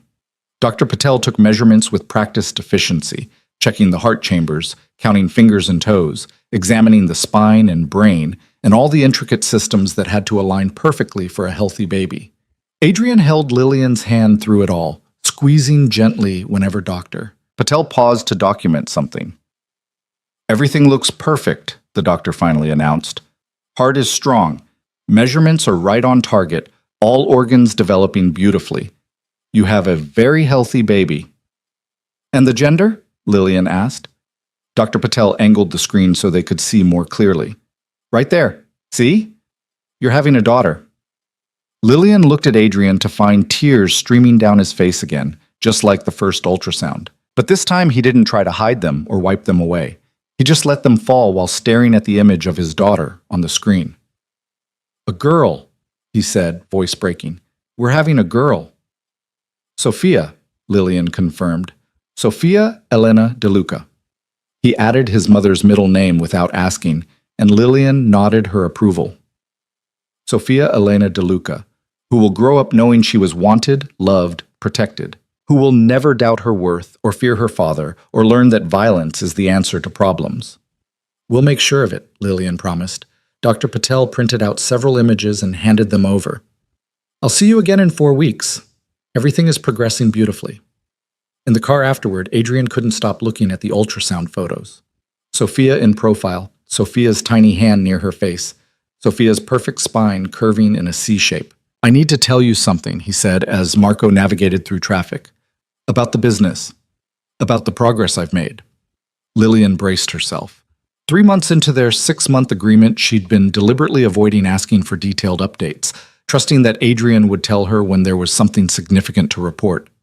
"I've divested from 60% of the illegal operations, sold some to trusted associates with the understanding they're on their own if law enforcement comes calling, shut down others completely. The remaining 40% is more complicated, partnerships with people who don't accept buyouts easily, operations that can't be transferred without drawing unwanted attention. That's substantial progress." "It is. But it's also drawn attention from exactly the kind of people I was worried about. Rivals who see weakness, partners who feel betrayed. There have been threats." He paused. "Credible threats.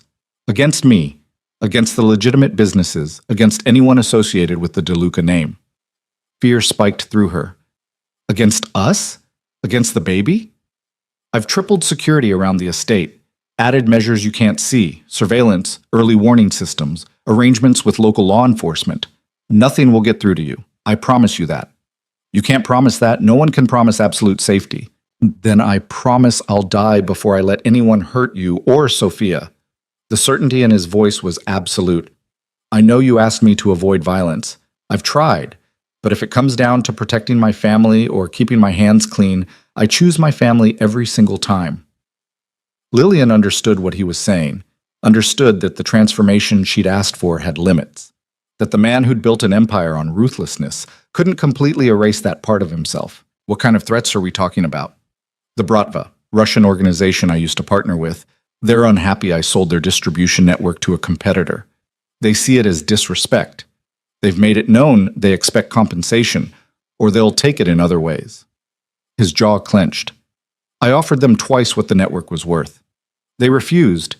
This isn't about money anymore. It's about sending a message. What message? That Adrian DeLuca doesn't get to walk away clean, that there's a price for abandoning the life. Lillian's hand moved to her belly protectively. What are you going to do? What I have to do. Meet with their leadership, negotiate a settlement they'll actually accept, make it clear that walking away from crime doesn't mean I've become weak. He looked at her directly. I won't start violence, but I won't run from it either. When is this meeting? Tomorrow night. Neutral territory, just leadership, no weapons. It's as safe as these things get. Nothing about it sounded safe, but Lillian had lived in Adrian's world long enough to know that sometimes danger was unavoidable, that choosing the lesser risk was the best anyone could hope for. I want you to stay at the estate tomorrow, Adrian continued. Extra security, no leaving the property, just until this is resolved. That sounds like the old control, not the new trust. It's practical protection for one night while I handle a threat. His tone was firm but not angry. After tomorrow, if everything goes well, the Bratva situation is resolved, and we're one step closer to being completely legitimate. I need you to work with me on this. She wanted to argue, to insist that she wouldn't be controlled even temporarily. But she was 6 months pregnant with his daughter, and the threats weren't theoretical anymore. They were real, credible, dangerous. One night, she agreed. But you come home, Adrian. Whatever happens in that meeting, you walk away and come home to us. I will. Promise me. I promise. The next evening crawled by with agonizing slowness. Lillian tried to read, to watch television, to do anything that would distract her from the fact that Adrian was in a room with men who might decide killing him was easier than negotiating with him. Maria brought dinner to her suite, stayed to chat for a while, clearly assigned to keep her company, but doing it with enough grace that it didn't feel like babysitting. Around 8, Margaret Chen called to check in. Their weekly call that had become a lifeline, proof that Lillian had options, that someone outside the estate was monitoring her well-being. How are things really? Margaret asked after the pleasantries were dispensed with. Complicated. He's making real progress with legitimizing the business, but it's creating new dangers. There's a meeting tonight that has me worried. Do you feel safe? If you need to leave, I can have a car there in 20 minutes. I feel safe here. It's him I'm worried about. Lillian realized the truth of it as she said it. Somewhere along the way, her fear had shifted from being afraid of Adrian to being afraid for him.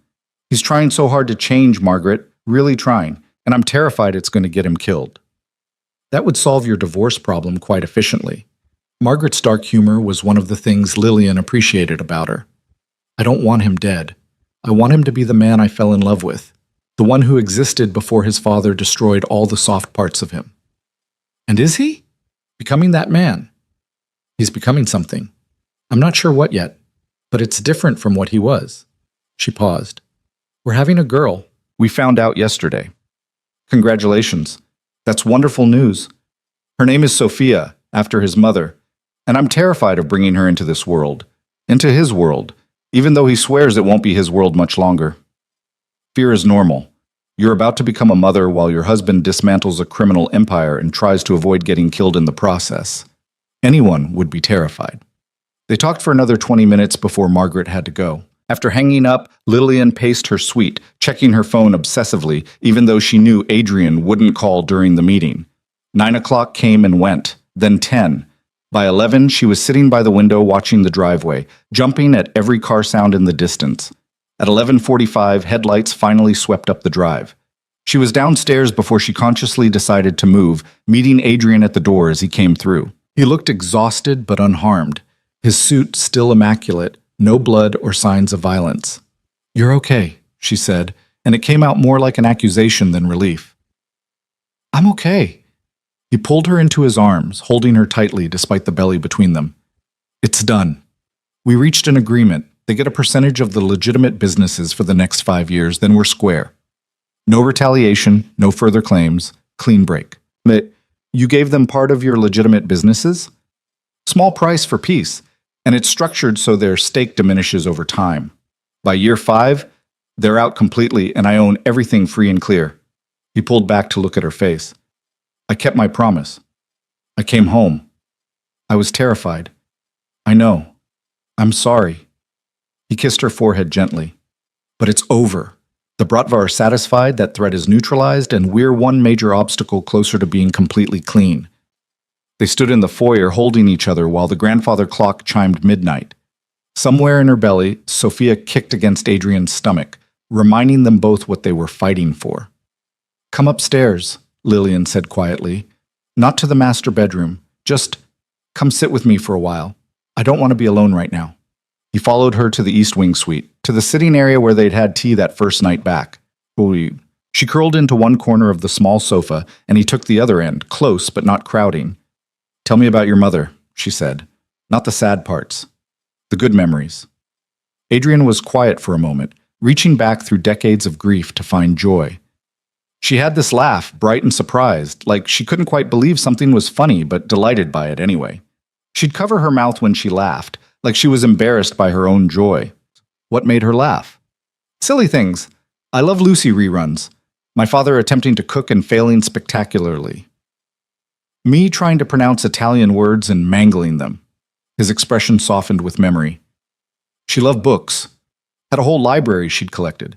First editions and signed copies and books so worn from reading that the spines were broken.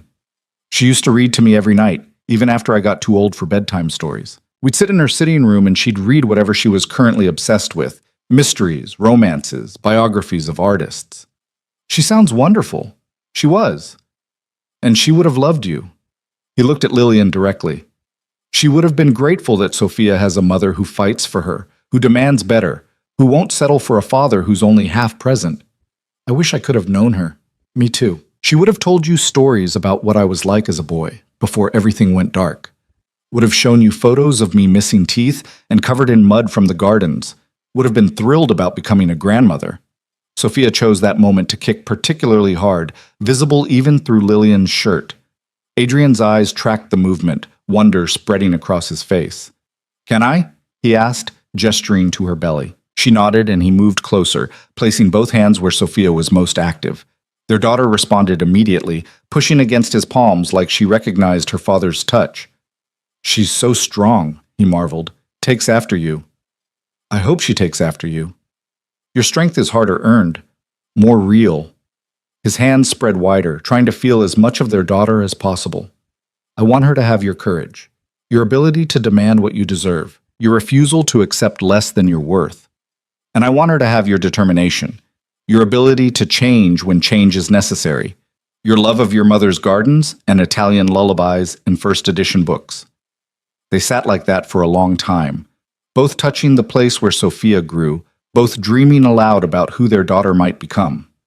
Not a crime boss's heir, not a victim of her father's choices, just a girl, loved and protected, given every chance to become whoever she wanted to be. Eventually, exhaustion won. Lillian's eyes grew heavy, her body relaxing into the cushions. "I should go," Adrian said softly. "Let you sleep." "Stay." The word came out before she could question it. "Just for tonight, just to sleep. I don't want to be alone." He looked uncertain, like he was waiting for the catch. "You're sure?" "I'm sure." They moved to the bed, Lillian on her usual side and Adrian on the other, a careful distance between them. She turned off the light, and darkness filled the room, broken only by moonlight through the windows. "Adrian," she said into the darkness, "thank you for coming home tonight, for keeping your promise. Thank you for waiting for me, for caring if I came home at all." Silence settled over them, comfortable and peaceful. Lillian was drifting toward sleep when she felt Adrian's hand find hers in the darkness, their fingers intertwining. She squeezed gently, and he squeezed back. They fell asleep like that, holding hands across the space between them, connected by touch and hope and the tiny life that had somehow become their bridge back to each other. The next morning, Lillian woke to find Adrian already gone, a note on his pillow written in his precise handwriting. Had early meetings. Didn't want to wake you. Thank you for last night, for everything. A. She held the note for a long moment, then tucked it into the drawer of her nightstand alongside the ultrasound photos and the locket he'd given her months ago. Evidence of transformation, proof of progress, small pieces of hope accumulated over time. At her next therapy session, Dr. Mitchell asked about the shift she sensed in their dynamic. Something's changed, the therapist observed. You're sitting closer together today, more relaxed. Lillian glanced at Adrian, who sat beside her on the couch instead of in the separate chair he'd occupied during previous sessions. We slept in the same bed last night, first time in almost a year. How did that feel? Safe, Lillian answered, which surprised me. I expected to feel anxious or trapped, but I just felt safe. And you, Adrian? How did it feel for you? Like coming home after being in exile? His voice was rough with emotion. Like, maybe I haven't lost everything, after all. You're both making remarkable progress. The work you're doing individually and together is creating real change. Dr. Mitchell set down her notepad. But I want to address something. Adrian, you've been extremely focused on external change, dismantling the business, creating financial security for Lillian, proving through action. But are you doing the internal work, addressing the trauma that created the need for control in the first place? He shifted uncomfortably. I journal. I think about my patterns. I try to choose differently. That's a start.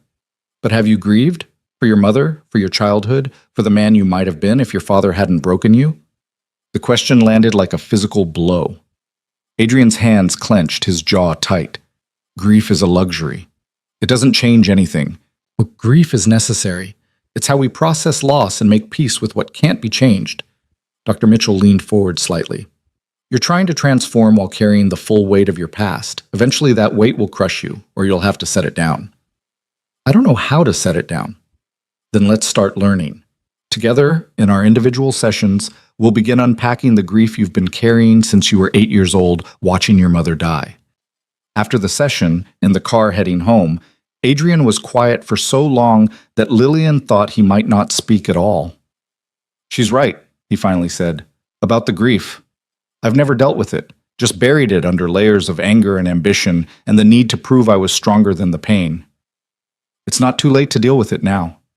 What if opening that door destroys me? What if I start grieving and can't stop? Then I'll be there while you fall apart, and I'll help you put the pieces back together. She took his hand. That's what partners do. They hold each other through the breaking because they know breaking is sometimes necessary for healing. He raised her hand to his lips, kissing her knuckles gently. I don't deserve you. Stop saying that. Start being someone who does deserve me. That's the whole point. By the time they reached the estate, Sophia was kicking up a storm, as if she could sense her father's emotional turmoil and wanted to remind him she was there, she was real, she was reason enough to keep fighting. She's active today, Adrian observed. She's been active all week. I think she's running out of room in there. Lillian placed his hand on the spot where Sophia's foot was most definitely pushing. Feel that? That's her heel. How can you tell? Practice. I've been carrying her for 6 months. You learn to read the topography. She guided his hand to another spot. And that's probably her back. She's curled up like this. Lillian demonstrated with her other hand, showing the curve of their daughter's position. Adrian's eyes went soft watching her explain their daughter's position. You're going to be an amazing mother. We're going to be amazing parents, she corrected. Together, both of us. That's the plan. That's the plan, he agreed. And for the first time since this all began, Lillian truly believed it might actually work. Not because Adrian had magically transformed into someone perfect. Not because their past was erased or their problems solved. But because they were both choosing every day to fight for something better than what they'd had. Because grief didn't have to be the end of the story. It could be the beginning of healing. Because monsters weren't born, they were made. And if they could be made, perhaps they could be unmade too. Because Sophia deserved parents who tried, who fought, who refused to let the darkness win. And maybe, just maybe, trying was enough. Maybe love didn't conquer all, but it could be strong enough to transform willing hearts. Maybe redemption wasn't a destination, but a direction. A choice renewed every day to move toward light instead of falling back into shadow. Maybe they would fail. Maybe 6 months wouldn't be enough time. Maybe the Empire's ghosts would haunt them forever. But standing in the nursery later that evening, watching Adrian carefully paint a mural of a garden on Sophia's wall, roses and lavender just like his mother had grown, Lillian thought that maybe, just maybe, they might actually succeed. Not in being perfect, but in being real. In being present. In being people their daughter could be proud to call her parents. The mural took shape under Adrian's careful brushstrokes. Roses in pink and red and white. Lavender in purple clusters. Green vines twining around a painted arbor. "My mother would have loved this," he said, stepping back to examine his work. "She always said gardens were proof that beautiful things could grow anywhere if you gave them enough care and attention. Even in soil stained by violence," Lillian added softly. "Especially in soil stained by violence." She said the best gardens grew from compost, from broken down, dead things transformed into something that could nurture life. It was the perfect metaphor for what they were attempting. Breaking down the dead things, the control, the fear, the criminal empire, and transforming them into something that could nurture their daughter's life. Lillian moved to stand beside him, and together they looked at the garden taking shape on Sophia's wall. Tomorrow would bring new challenges. The empire wouldn't dismantle itself. Enemies wouldn't disappear. The past wouldn't be erased. But tonight, in this room that would belong to their daughter, they were building something beautiful from broken pieces. And that was enough. The mural was nearly finished when everything changed. It was a Tuesday morning in early December, 3 days before Lillian's due date. She was in the kitchen with Maria discussing final preparations for the nursery when Adrian's phone rang. She watched his expression shift from calm to cold fury in the span of seconds. "When?" he demanded into the phone. "How many? Is anyone hurt?" Lillian's hand moved instinctively to her belly, where Sophia had been unusually quiet all morning. "What's wrong?" Adrian held up one finger, listening intently. "Lock down everything. I'm on my way." He ended the call and looked at her with an expression she hadn't seen in months, the ruthless calculation of a man preparing for war. "There's been an incident at the main warehouse. Someone set a fire. Tried to make it look like an accident, but the security footage shows otherwise." "Who would—" "Dmitry Volkov, the Bratva leader's nephew. Apparently their leadership's agreement doesn't extend to the younger generation. He was already moving toward his study, already shifting into the version of himself he'd been trying to leave behind. They want to send a message that the old guard is weak for letting me walk away." "What are you going to do?"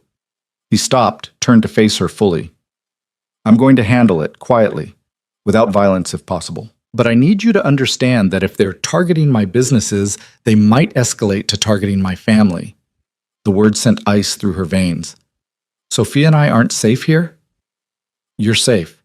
The estate security is impenetrable, but I need to deal with this today, before it becomes something worse." He closed the distance between them, cupping her face in his hands. "I promised you I'd choose family over empire. I'm keeping that promise. But sometimes protecting family means confronting the empire one last time." "Just come back," she whispered. "Whatever you have to do, just come back to us." "I will." He kissed her forehead, then her belly where Sophia rested, and was gone. The day crawled by with agonizing slowness. Lillian tried to rest, to read, to do anything that would quiet the anxiety gnawing at her. But every car sound made her jump, every phone notification made her heart race. Around 3 in the afternoon, a strange sensation rolled through her abdomen. Not painful exactly, but different. Wrong. She was in the nursery, straightening Sophia's blankets for the dozenth time when it happened again, stronger this time, unmistakable. "Maria!" she called out, trying to keep the panic from her voice. The housekeeper appeared within seconds. "What is it?" I'm not sure, but I think something's starting." Another contraction, definite this time. "The baby. It might be the baby." Maria's efficiency was immediate and calming. "How far apart are the contractions?" "I don't know. Maybe 10 minutes? It just started." "Let me call Dr. Patel." "You sit down, breathe slowly, don't panic."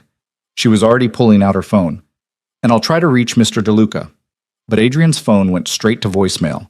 Again and again, each attempt met with the same automated message. He was somewhere dealing with Volkov, somewhere unreachable, while his daughter had apparently decided today was the day she'd make her entrance. Dr. Patel's nurse called back within minutes. Dr. Patel says if the contractions are regular and getting closer together, you should head to the hospital. First babies often take a while, but it's better to be monitored. My husband isn't here. He's dealing with a business emergency and I can't reach him. Do you have someone who can drive you? Yes. Marco, our driver. Then have him bring you in. We'll keep trying to reach your husband. The contractions intensified as Marco drove her through Manhattan traffic. Lillian tried calling Adrian again and again, each unanswered ring increasing her fear. Not just fear that he'd missed Sophia's birth, but fear that something had gone wrong, that Volkov had proven more dangerous than anticipated, that Adrian's promise to come home might be one he couldn't keep. He'll make it, Marco said from the front seat, reading her anxiety in the rearview mirror. Mr. DeLuca has never broken a promise to you. He won't start now. She wanted to believe him. But as another contraction gripped her, stronger than before, all she could think was that Sophia was coming and her father wasn't there. The hospital was a flurry of efficient activity. Nurses checked her vitals, confirmed she was in active labor, got her settled into a delivery room. Dr. Patel arrived shortly after, calm and reassuring. You're about 4 centimeters dilated. We have time, but your daughter is definitely on her way. The doctor smiled. Still no word from your husband? Nothing. His phone goes straight to voicemail. We'll keep trying. For now, let's focus on you and this baby.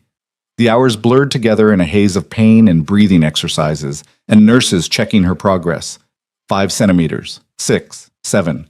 The contractions came harder and faster, each one a wave she had to ride through, each one bringing Sophia closer to the world. Around 7 that evening, when Lillian was deep in the agony of transition labor, the door burst open.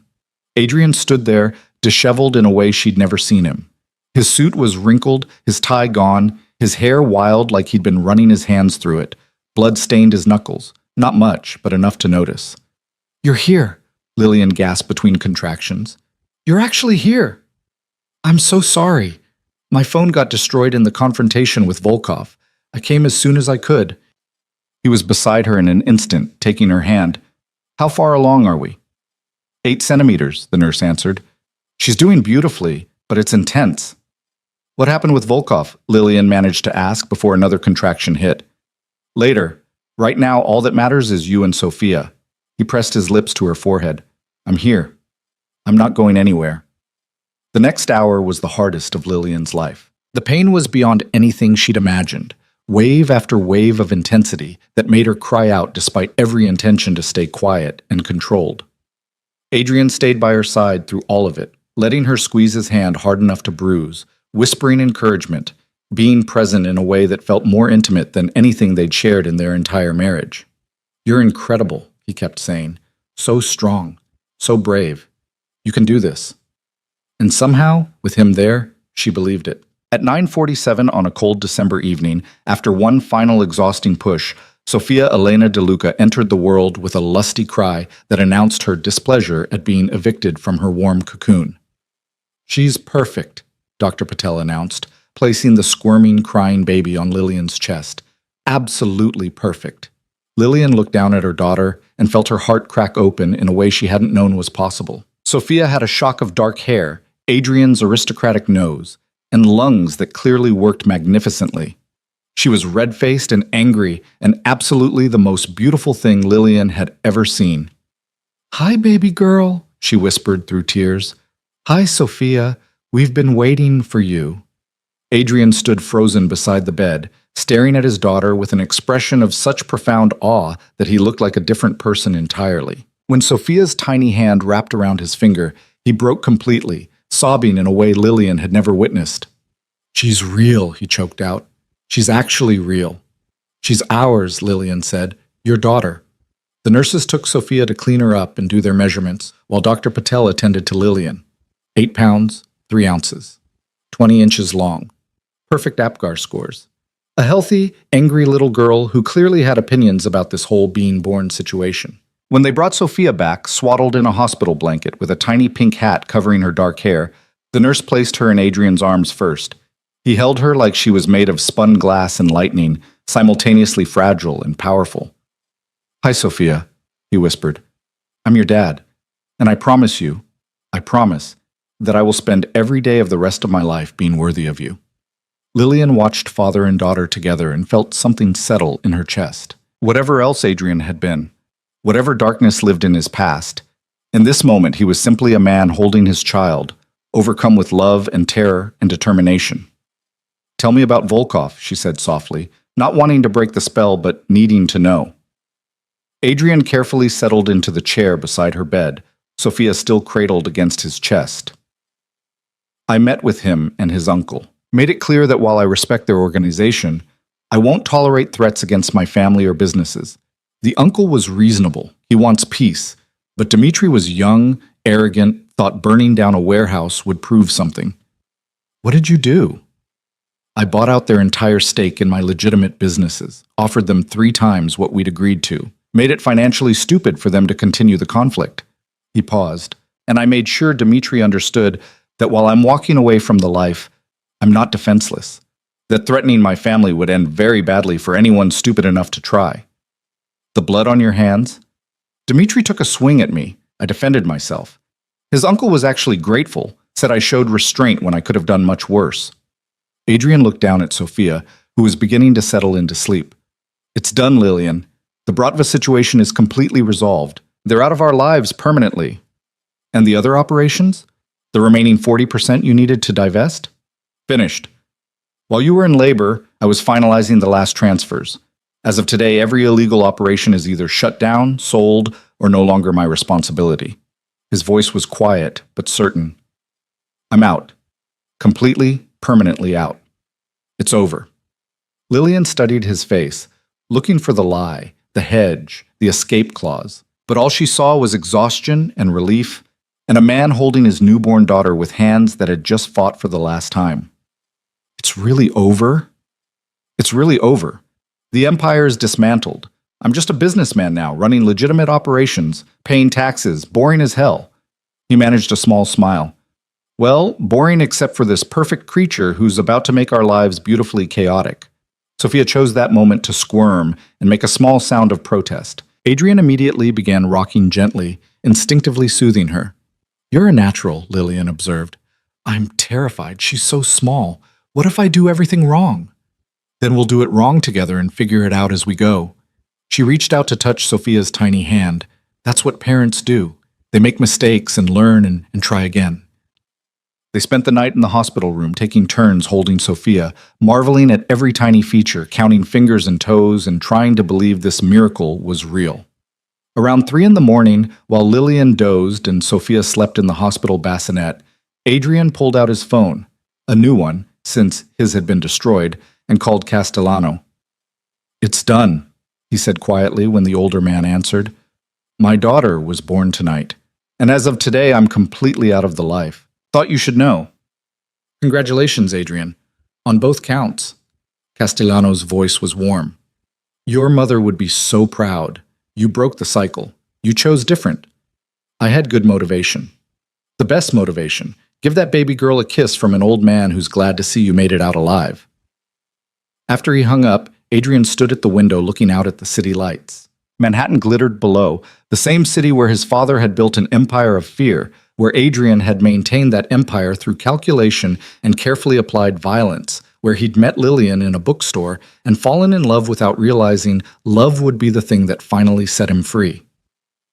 "What are you thinking about?" Lillian asked from the bed. "That tomorrow we get to take her home, that she'll grow up in that house, in those gardens my mother designed, and she'll never know what it cost to make her life peaceful." He turned to face her. "And I'm thinking that I should sell the estate. Move us somewhere without those ghosts. Start completely fresh." "Where would we go?" "Anywhere you want. The city, the suburbs, another state entirely. Sophia doesn't need that mansion. She just needs us." Lillian considered it. The estate had been a prison, then a negotiation space, then slowly a home. But Adrian was right. It was haunted by too much history, too many bad memories. "There's a house in Connecticut I saw online months ago, before the divorce attempt. It was smaller, quieter, had a garden, but nothing as elaborate. I used to look at it and dream about escaping there. Show me tomorrow, and I'll make an offer. We can be moved before Christmas. That fast? When you're motivated and have unlimited resources, things happen quickly. He returned to the bed, sitting beside her. I want Sophia's first memories to be clean. No armed guards, no security cameras, no shadows of my past. Just a family in a house with a garden where she can grow up normal and safe and loved. And what will you do if you're not running an empire? I've been thinking about that. The legitimate businesses are profitable but don't need my constant attention. I could actually have a life outside of work. He reached for her hand. I'd like to try being just a husband and father. See if I'm any good at it. You're already good at it. She squeezed his hand. You're here. You showed up. You kept your promises.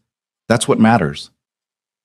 The next morning, Dr. Patel cleared them to go home. Maria had sent Marco with a car seat already installed, baby clothes in Sophia's size, everything Lillian might need for the journey home. Lillian watched Adrian struggle with the car seat straps for 5 minutes, cursing quietly, before finally getting Sophia secured safely. This is harder than negotiating with the Bratva, he muttered. Welcome to parenthood, where car seats are your biggest enemy and sleep deprivation is your new reality. The drive back to the estate felt different with Sophia in the car. Every bump seemed too jarring. Every other driver seemed too reckless. The whole world suddenly felt more dangerous because now they had something infinitely precious to protect. When they arrived home, Maria had transformed the nursery into a perfect welcome space. Fresh flowers, soft lighting, everything ready for Sophia's arrival. She helped them get settled while Adrian disappeared to make phone calls. He returned an hour later with news. I made an offer on the Connecticut house. Full asking price, cash, close in 2 weeks, and I've arranged for movers to start packing immediately. Anything you want to keep, mark it. Everything else gets donated or sold. 2 weeks? With a newborn? Maria and her whole staff will handle the packing. We just need to tell them what to keep. He sat beside her on the nursery rocking chair. I want us out of here, Lillian. Want to start over somewhere that isn't built on blood money and bad memories. She understood. The estate was beautiful, but it would always be tainted by what it represented. Sophia deserved better. The next 2 weeks were a blur of feeding schedules and diaper changes and trying to function on 3 hours of sleep. Sophia was a demanding baby, wanting to eat constantly, only settling when being held, making her opinions known through lung capacity that was truly impressive. Adrian threw himself into fatherhood with the same intensity he'd once applied to running his empire. He learned to change diapers with military precision, mastered the swaddle technique, could soothe Sophia's crying with a combination of rocking and humming Italian lullabies his mother had once sung to him. Lillian watched him transform from crime boss to exhausted, devoted father and felt her heart soften in ways she'd been protecting against for months. One night, around 2 a.m, she found him in the nursery rocking a fussy Sophia and singing softly. Stella, Stellina, la notte si avvicina. Your mother's lullaby, Lillian said from the doorway. It's the only thing that calms her down when she's like this. He continued rocking, continued singing. I barely remember the words, but somehow they come back when I need them. She joined him, sitting in the other chair, watching her husband and daughter in the dim glow of the nightlight. I've been thinking, Adrian said when the song ended and Sophia had finally settled into sleep, about therapy. Dr. Mitchell asked me to do the grief work, to really process losing my mother. I've been avoiding it because it's painful and I'm not good with pain I can't fight or control. And now? Now I think I need to do it, for Sophia, so she doesn't grow up with a father who's carrying unprocessed trauma that leaks out in unhealthy ways. He looked at their daughter's peaceful face. I want to be whole for her, or as close to whole as I can get. I'll support you through it. However hard it gets, however much it hurts, I'll be there. I know you will. You've been there through everything else. He carefully stood with Sophia, moving to place her in the crib. I love you, Lillian. I don't say it enough, but I love you more than I knew it was possible to love another person. You saved me. This little girl saved me. You both pulled me out of darkness. I didn't even realize I was drowning in. I love you too. The words came easier now, felt more true than they had in years. Not the man you were pretending to be. The real you. The one who fights to be better, who keeps promises even when it's hard, who sings Italian lullabies at 2 a.m. He crossed to her. pulled her into his arms, and kissed her with a tenderness that made her remember why she'd fallen in love with him in the first place. The move to Connecticut happened on a cold December morning 2 weeks after Sophia's birth. The new house was everything Lillian had dreamed, smaller than the estate but still spacious, surrounded by trees instead of security fencing, with a garden that needed work but had potential. Most importantly, it had no history, no ghosts, no memories of empire and violence and the man Adrian used to be.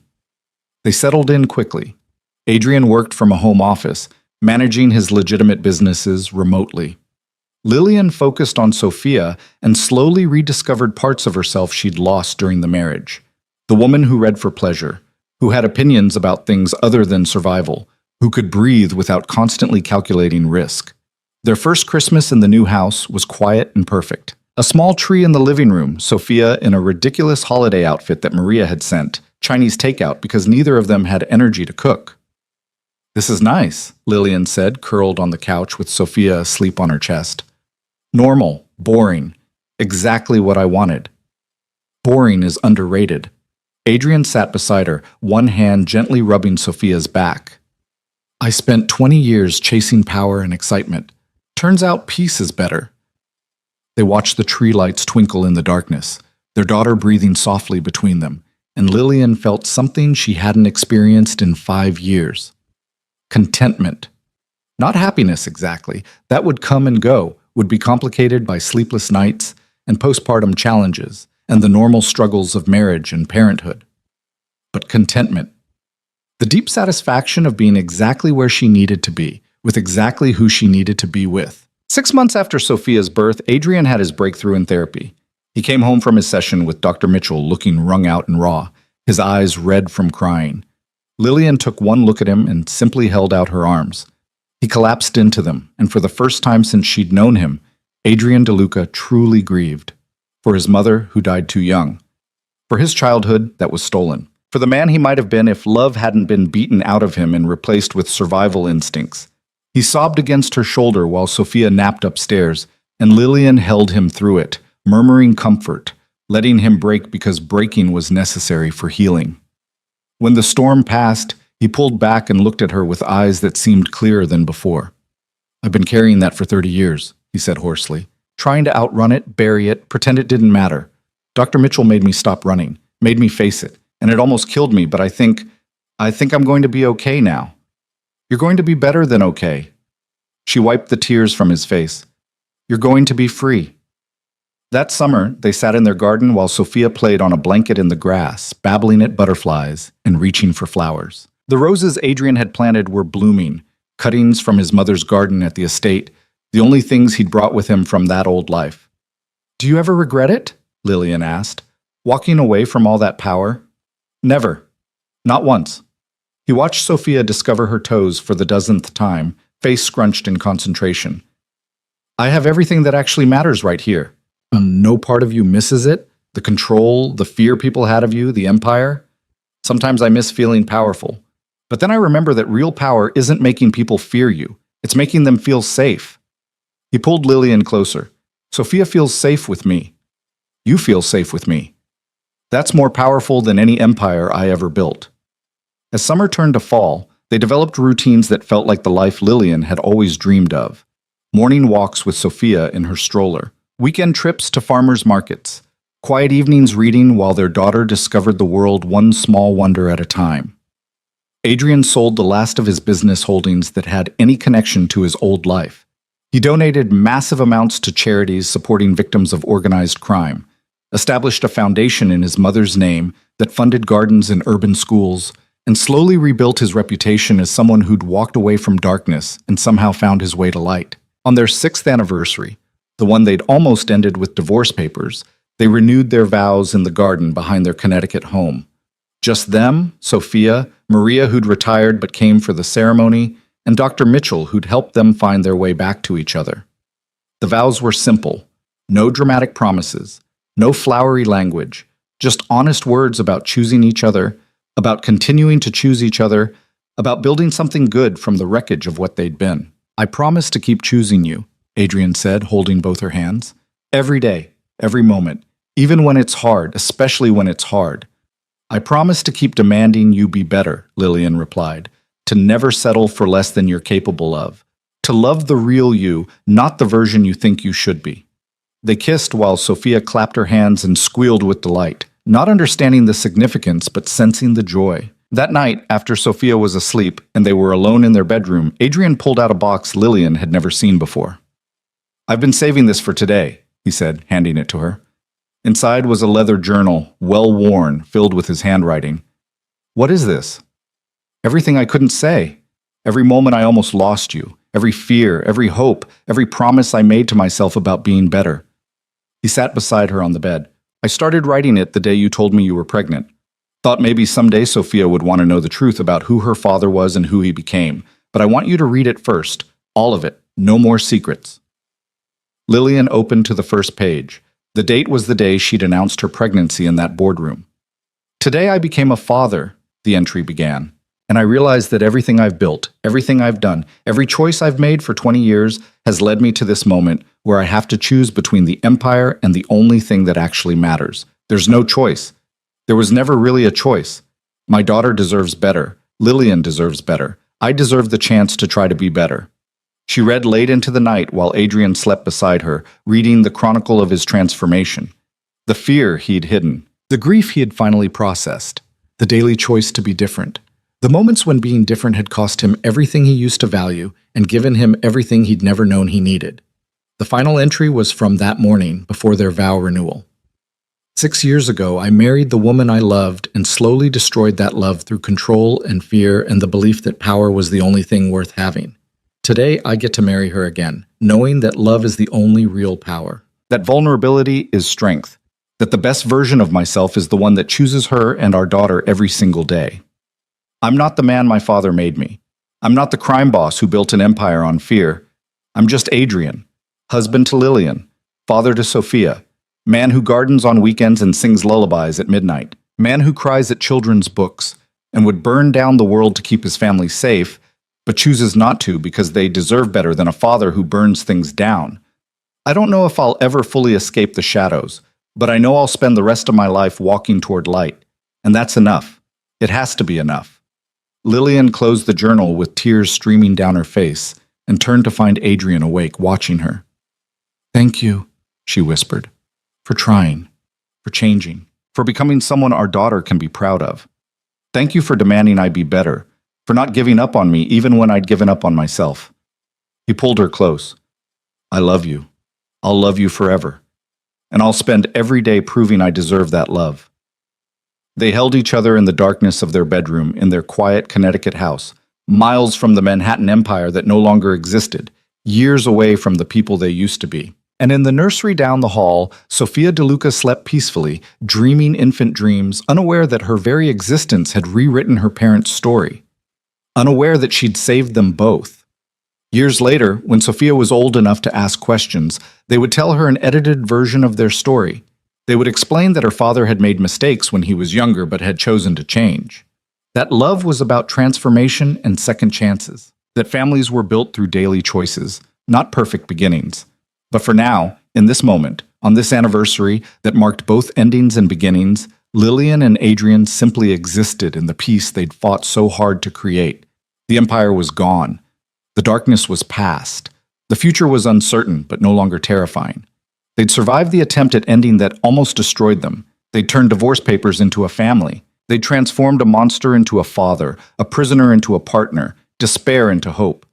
Not through magic or miracles, but through the hardest work either of them had ever done. The work of becoming people worthy of the love they'd found and nearly lost and somehow, against all odds, reclaimed. Outside, the roses bloomed in soil that had traveled from Sophia's grandmother's garden through an estate built on blood money to this small Connecticut yard where nothing violent had ever happened, and nothing violent ever would. Beauty growing from darkness, love emerging from fear, family built from the ashes of empire. Not a fairy tale ending, just a real one, complicated and imperfect and absolutely worth fighting for. One family, one choice, one day at a time, forever.